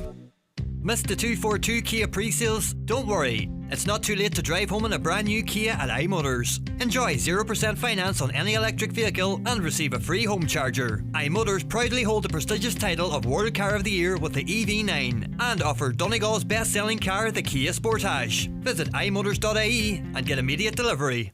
Make great photos into beautiful gifts at McGee's Chemist Letterkenny. Different gift ideas include canvas prints, freestanding or ready-to-hang art blocks, and personalised photo books, perfect to mark any occasion. There's also jigsaws, calendars, mugs, and much more. For details, visit mcgees.ie. Turn your favourite moments into something truly special with McGee's Chemist Letterkenny. Highland Radio Time Checks brought to you by EirGrid, the operator and developer of Ireland's electricity grid. EirGrid, powering up communities, powering up Ireland. The time is 11:27. One of the things I don't mind flying anymore. I used to hate it, but I don't mind flying. But my fear would be, not fear, but your concern would be in a confined space, something going wrong. Okay, either passengers getting leery or an engine smoking. The second one probably slightly more worrying than the first. But Stuart's featured in the papers today. He's from Hornhead in Dunfanny, of course, and had to intervene with a passenger on a flight with Ryanair. Good morning, Stuart. Thanks for your time today. Good morning, Greg. How are you? I'm doing great. So you were flying home, were you, or flying out? No, I was flying from Manchester to Lanzarote on the 1st of July. Right, so you're up in the air. What happened? We're about an hour into the flight, or 3/4 of an hour into the flight. And this guy was lying sleeping, he was sitting on the outside at the aisle seat. Yeah. And when he woke up, he just went, I don't know what he had taken before he got on the plane, but when he woke up, he just went completely crazy. Not like you would swear that the guy was possessed, so to speak. My word. But he went completely crazy with his girlfriend, who had sitting beside him. And he was punching away at the plane seats and punching the overhead luggage is put, and swinging at her, and like people were. You couldn't even have took your camera out to film it because you'd have been afraid that he would have come at you. Do you know what I mean? It was scary enough. Like, yeah. And so, what's the protocol in that situation? Or at least I suppose we can only talk of this flight. What did the cabin staff do? Nothing. Could you see them Absolutely observing nothing. it, or did they disappear, or? They stood at a distance, and like everybody around was pushing the wee button above their head, like as if, I don't know. But this guy just completely went berserk, like, and she was roaring and crying and shaking, and people were trying to console her, and he was getting into their face, like, and. So he was getting up out of his seat and squaring up too, was he? Oh, he was going crazy, like. But I mean, whenever there was one guy and 3 or 4 women cabin crew, whenever he came down to speak to him, like he wasn't listening to him at all, and eventually they got him to go to the back of the plane, like, and to settle down there. And we were promised at that stage. I thought would be diverted, like 100% would be diverted because this guy would, like, he was a big fella, like. But we were speaking to the cabin crew, and they said, "No, I'll be arrested when we land." So everybody was sitting still in shock about what happened, and I would say within an hour, he landed back down the plane, and the whole proceeding just went completely crazy then again. Oh, wow. And this guy was standing chatting to his girlfriend, and they had been drinking, like they were drinking out of a bottle of vodka, which I was told then afterwards was their second bottle between them all. And they just sat vaping on the seats, and the stewards were up and down, and they didn't want to know. There was a group of them, and was there? And there were 3 of them, and then they must have befriended these people in the airport. Right. And they were all standing up in the aisle together, like, but they were drinking away out of, like, buying Fanta or Coke or whatever, and they were just pouring the vodka into the, yeah. Right, so... But, I've seen one bottle. Pardon? At what point then did you feel that you had to get involved? Because listen, it's a unique set of circumstances here, because it's regular people. There's no security. You're at least an hour from landing and security. This person, you cannot actually say with any certainty what this person is capable of, or if his mates all of a sudden, or even his girlfriend all of a sudden starts saying, "You leave him alone," and starts getting on to anyone. Totally. So at what point did you feel that? Yeah, go ahead. You're just trying to eye up the situation, and the people around me, like all the women, like, the women were crying and roaring, and he didn't give a shit. Like, pardon me French, but he didn't care. And then this guy got up to try and to calm the situation down, and he just stuck his nose. You know when you stand with somebody's face into your face, and then he pushed him with the power of his neck. He pushed him to the ground, like. Wow. And so before we get to what you did, because what we've talked about so far seems to sort of, were the 2 phases to this. In other words, the initial phase and then the man being removed to the back of the plane, and then a second phase where he came back up again and started causing aggro. Oh, he came back up about an hour later. Yeah, but Ryanair don't reference that in their press release. They say, and we'll get to the action now. They say that the crew diffused the situation.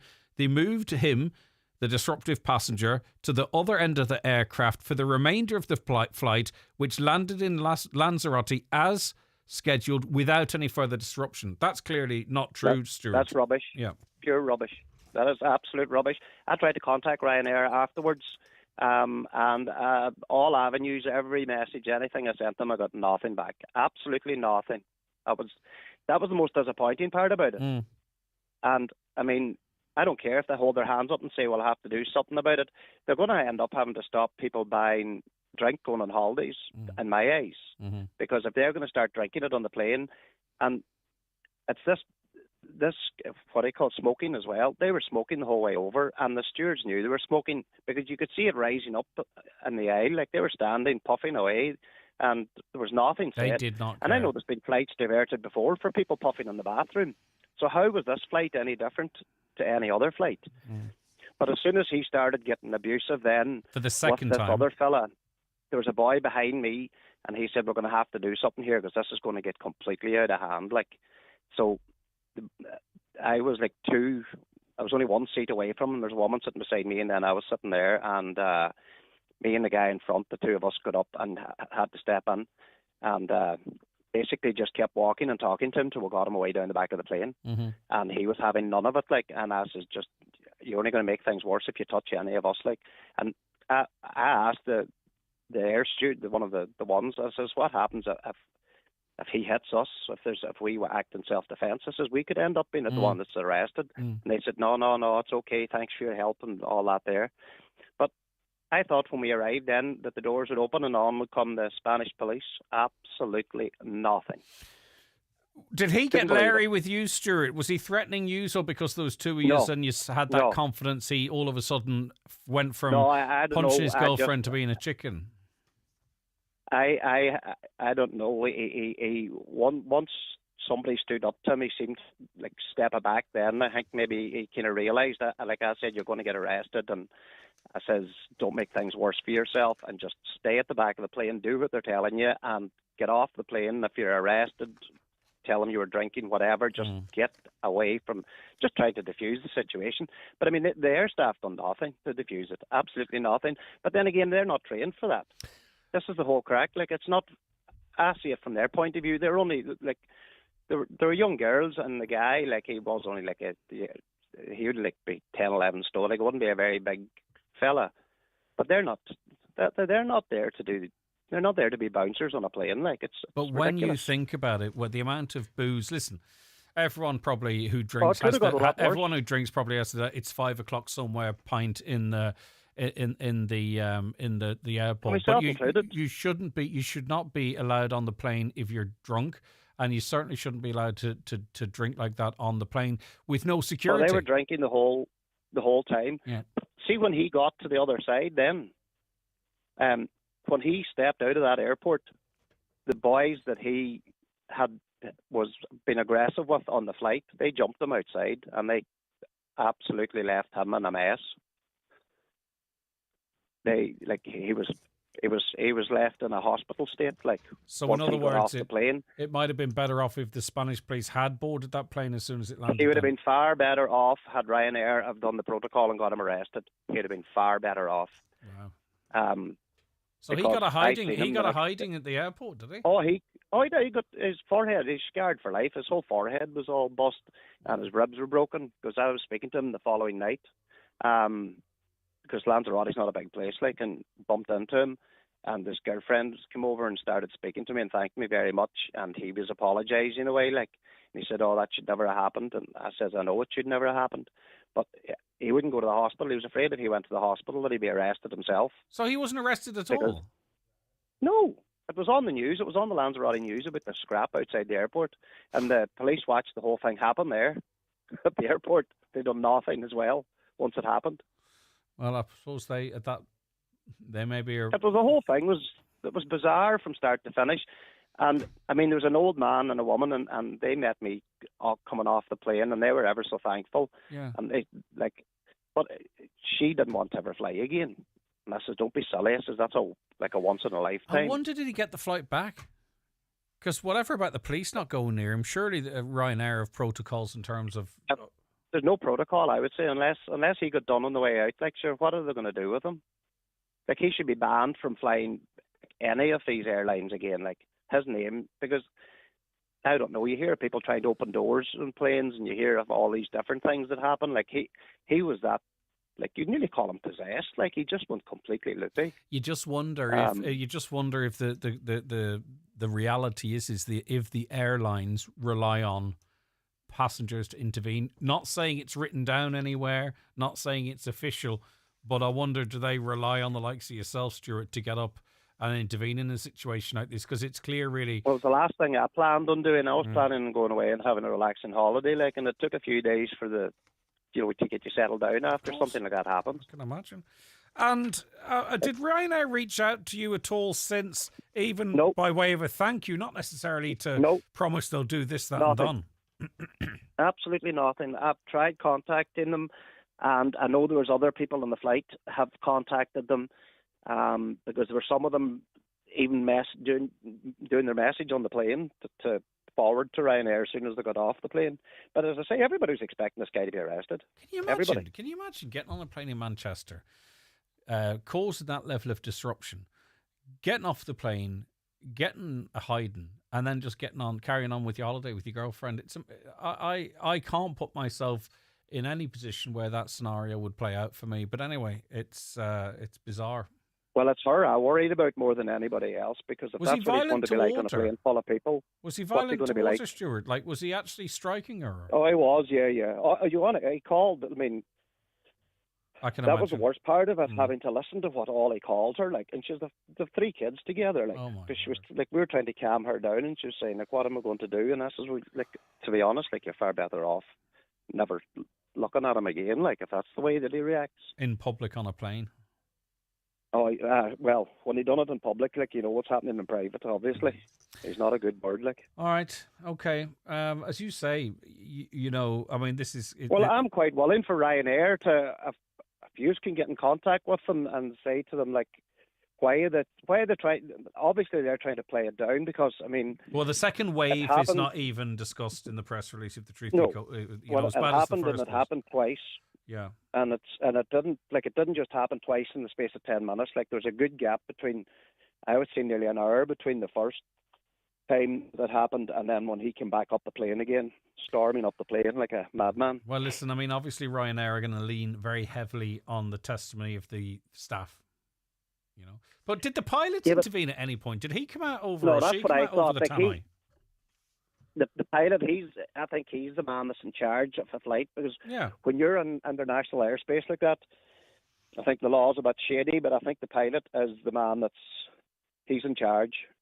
So it's obviously being conveyed to him what to do next. Okay. And you know yourself, they're in a busy schedule. They have to land in Lanzarote. They have 10 minutes to clean a plane and fill her up again and take her back home again. Like, you start landing in Portugal or but you South just France wonder that this has got publicity and stuff. You just wonder, is it a case that they're so used to this kind of crap happening? Do you know what I mean? Be it the Spanish police who don't want to have to deal with it in Lanzarote because it's, you know, boozy Brits or boozy Irish, whatever it might be.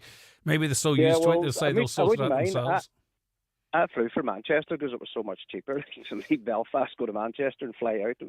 That's another interview altogether, but yeah, I get you. I know. All right, Stuart, listen, happened. Fascinating stuff. Fair play to you and forgetting, because, you know, there's a risk in everything that we do. Stuart, thanks for your time. Do appreciate it. Lovely to chat to you, by the way. All right, take care. Bye-bye. Cheers. Go full Lidl and upgrade your garden with 33% off the Grillmeister range on Lidl Plus from this Thursday. Like our ceramic barbecue, perfect for grilling, now $53.59. And our cosy gas fire pit, perfect for chilling, only €100.49. With 33% off way more. Scan the Lidl Plus app and go full Lidl today. Transform your home with Hegarty's Home Interiors in Buncrana. Discover a wide selection of stylish furniture and decor to create your perfect space. Our expert team offers personalised advice to match your style and budget. Visit us on Main Street, Buncrana. Open Monday to Saturday 9 a.m. until 6 p.m. Or visit hegartyshomeinteriors.ie. Hegarty's Home Interiors, making homes beautiful since 1946. Bon Appetit Foods is Donegal's largest high-quality, low-calorie, high-protein meals. Also providing traditional dinners, main courses, side orders, soups and sauces. Available in over 200 retailer stores in the northwest of Ireland and nationwide. Bon Appetit is the winner of the 2023 Donegal Foods Coast Award, bringing you quality, convenience and value for money. Bon Appetit, a taste of Donegal. The summer sale is now on at Watson Menswear in Letterkenny, with a big range of 2- and 3-piece suits reduced to half price. Also, a selection of blazers and dress shirts, half price. There's 20% off formal footwear and loads of great bargains in casual clothing and footwear in the summer sale now on at Watson Menswear. Open 7 days a week on Main Street, Letterkenny, and at watsonmenswear.com. Business Matters on Highland Radio is brought to you by Local Enterprise Office Donegal. If you have an idea to start or grow your business within Donegal, contact the Local Enterprise Office team to find out more about the supports available for businesses. See localenterprise.ie/Donegal. You're very welcome back. It is Business Matters time, and in studio with me now is the one and only Chris Ashmore. Hi, Chris.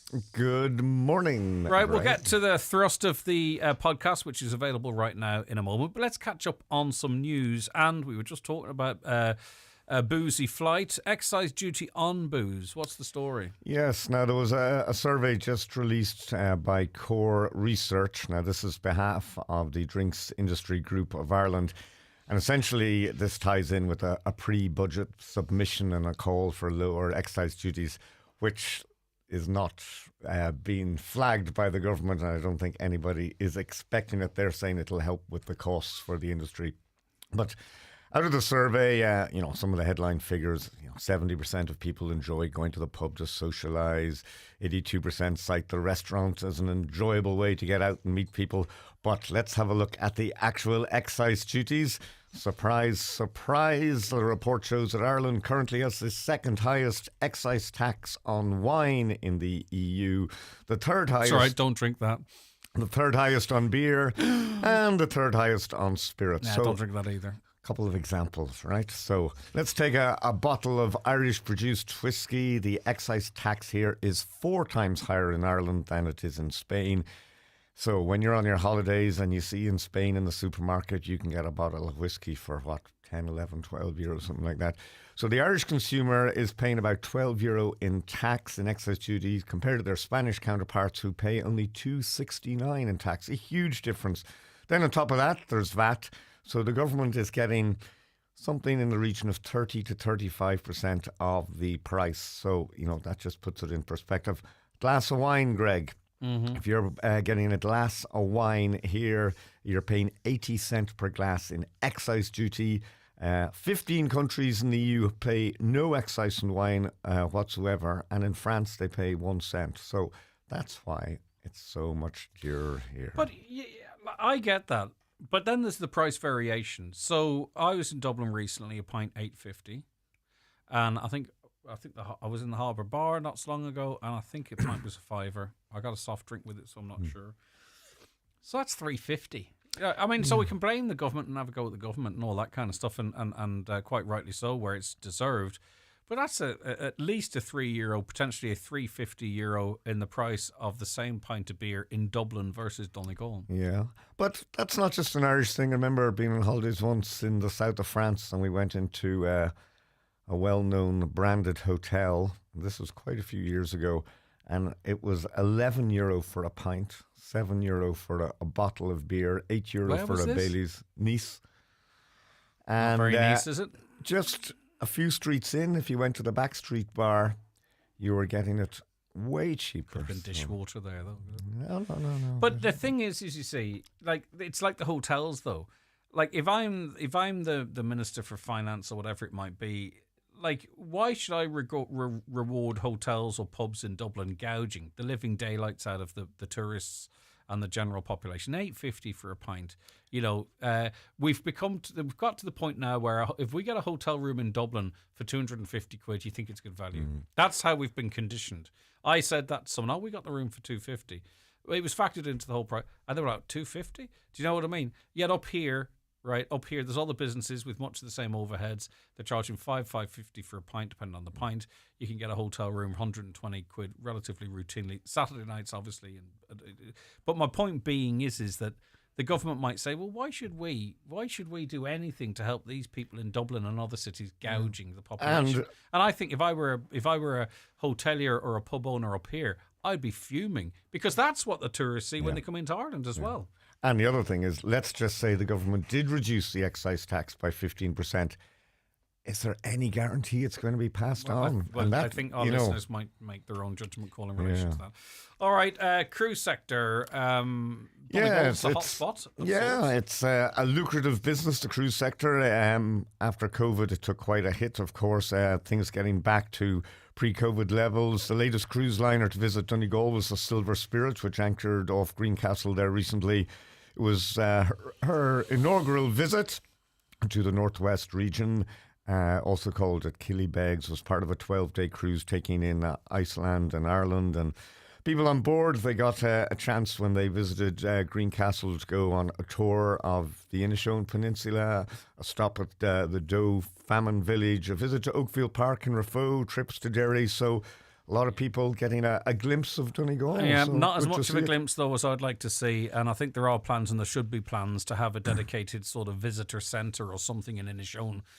Because there's no point people sitting in a bus and driving through on the way to Derry. We need them to be able stop, to. exactly. And the same in Killybegs, heading Yeah. to Slieve League and Donegal Town. Great for those two areas, but Killybegs has to reap the benefits as well. News on housing, Chris? Yes, always just keeping an eye on planning permissions, and Donegal County Council has granted conditional planning permission to Longmarsh Development Limited for the construction of 34 houses at the beaches in Navanny, Balbafay, and in a separate planning decision, approval also granted for another 6 dwellings just adjacent to that. Now, you can still have an appeal process, that's up to August the 22nd, but a not insignificant number in the Navanny area of Balbafay. And some dates for the diary. Yeah, just to let you know, a couple of things coming up in August at the local enterprise office in Donegal is running several events. There's a business support clinic online via Zoom. That's on Friday, August the 9th from 10 to 11 o'clock. Wednesday, August the 14th, a trading online voucher workshop. Friday the 23rd, a business support clinic. All the details, you can go to the local enterprise office Donegal website or Facebook page, find out more about that, and there's always something coming down the track. For sure. And what's coming down the track after this break is a preview of today's Business Matters. Coming this year to Dublin for the very first time, 71 shows completely sold out. Hamilton at the Bord Gáis Energy Theatre. Experience the revolutionary musical that's taken the world by storm. Witness history come alive with electrifying performances and unforgettable music with a modern twist. Book your place now on the outlet at highlandradio.com or call us on 074 91 25,000. We love better value at Dunnes Stores, where you can get everything you need for your little ones at our baby event. Keep them fresh and clean with selected Johnson's bedtime and bath products, like baby oil and shampoo, now half price. And mix and match any 3 for €30 on jumbo packs of Pampers, nappies and pants. Plus, you can save at the till with our 10.50 grocery vouchers. Dunnes Stores, always better value. Terms and conditions apply. Voucher can be used in next grocery shop of €50 or more.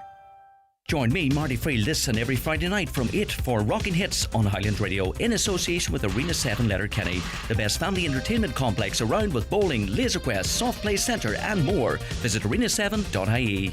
With the first half of the year out of the way and all our new cars out, at Heron Auto we have over 60 used cars in stock, and we also have cars arriving every week. So why don't you call down to us on the Killybegs Road, Donegal Town, and we'll find the perfect car for you. You don't need to look far for your next new car. Visit Heron Auto, Donegal Town, or see heronauto.ie.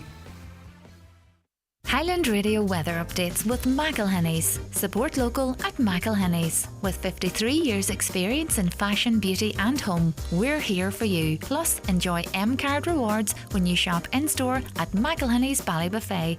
Okay, today warm and dry with sunny spells. Cloud will increase though in the west in the afternoon, bringing patchy rain during the evening. Temperatures 19 to 23 degrees. Chris Ashmore's with me. We're talking now about the Business Matters podcast from Highland Radio. It's live for you to listen at your leisure. Now available on our website. Who's the guest this week, Chris? My guest this week is a man called Stephen McPeak, who is the CEO of Civic Dollars. He's the brains behind this project. It's been extended in Donegal, and essentially it's a rewards program that uses technology to encourage people to get out and about and be healthier and to go to parks and open spaces around Donegal, and they can actually get credits for rewards and then cash them in. So in this clip we can hear from Stephen just what the business is all about. It's a pretty simple concept. Actually, it's just trying to use technology to encourage people to spend more time outdoors in parks and open spaces within the region. So we went on the basis of the Civic Dollars route, that people could earn a Civic dollar for every 30 minutes they spent outdoors in these open spaces, and we wanted to be more inclusive, so we built it around time. So all you have to do is go to a park and spend some time there. We don't care whether you walk, run, cycle, or just sit at a park bench. You can still earn a civic dollar for every 30 minutes you spend there, which goes into the app on the phone, and you can build up your civic dollars and then use it for rewards for yourself, like discounts of local coffee shops, local businesses. But then the big thing for us is the ability to be able to donate your civic dollars to local community groups and charities within the region. We began with the pilot at the end of last year, where we just had 5 parks activated within the county, including the one in Letterkenny, the town park, Swan Park in Mudcrana, and Rogie down in Bundoran, and a few other ones. But that's now expanded into a 2-year contract with the council, and we now have over 80 zones where people can earn civic dollars in their parks and avail of the rewards or help their local community as well. Now, we did a piece on this some time ago, and I think it was during a trial phase. It's now being rolled out quite extensively, Chris, and it's a real thing. It's not just a little initiative that they're trying out in Donegal here. This is a big operation and should be taken seriously, I think.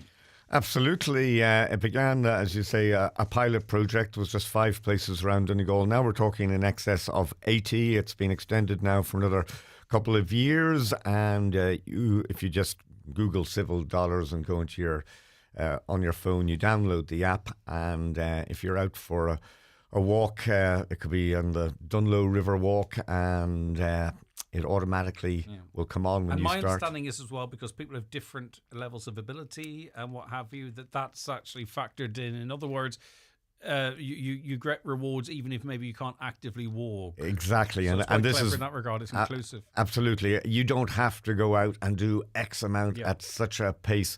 You're getting the credit here for actually just being outside for 30 minutes, and you could just be walking around, sitting here, moving about. But it's all to encourage healthier lifestyles. And then when you accumulate your points, you can get discounts, for example, of a coffee. And also there's a lot of charities that have come on board with it, and you can give your allocation towards them. And brilliant. Listen to it. It's the full interviews with Chris on the podcast. Stephen Peake, very impressive too, McPeake, in that he's developed this technology to the point whereby he's able to sell it out. Do you know what I mean? So he's obviously a very clever fella, and it's obviously working elsewhere. So search out Civil Dollars. But before that, listen to the podcast in full. You can download it or stream it right now on our website. Or Chris, listen to it on the radio.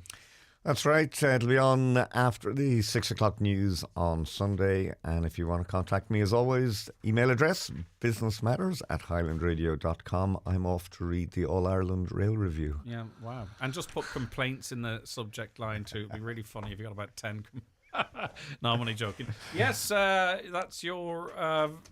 you'll just need a quiet, darkened room to read that rail review. All right, Chris. Thanks very much for that. Just time before we go to give you a final reminder of our Daleside Garden giveaway. Thanks to Daleside Garden Furniture, we're giving you the chance to win a beautiful wooden garden shed. Choose from 3 sizes, options to perfectly fit your garden needs. Daleside Garden Furniture Lifford is renowned for their high quality, durable and stylish outdoor furniture, perfect for enhancing any garden space. View their full collection now at dalesidegardenfurniture.ie. To win this amazing prize, simply head over to our social channels and follow the steps. The winner will be announced on Wednesday, July 31st. That's a little later today. Please be aware of fake pages. Highland Radio will never ask you to click on any links to enter or claim your prize. Good luck. You won't get a message saying you've won the Highland competition. We can't do anything about it. People have no scruples. But you'll know. We'll contact you and you won't be clicking on anything. Stay tuned. John Bresson's coming up around the northwest shortly. David James is in Dunlow for the Merryford Dunlow Festival with a very special jive time and some brilliant guests. We're there Friday, and after that, loads of great programme, Ivan and all the crew as well. Have a great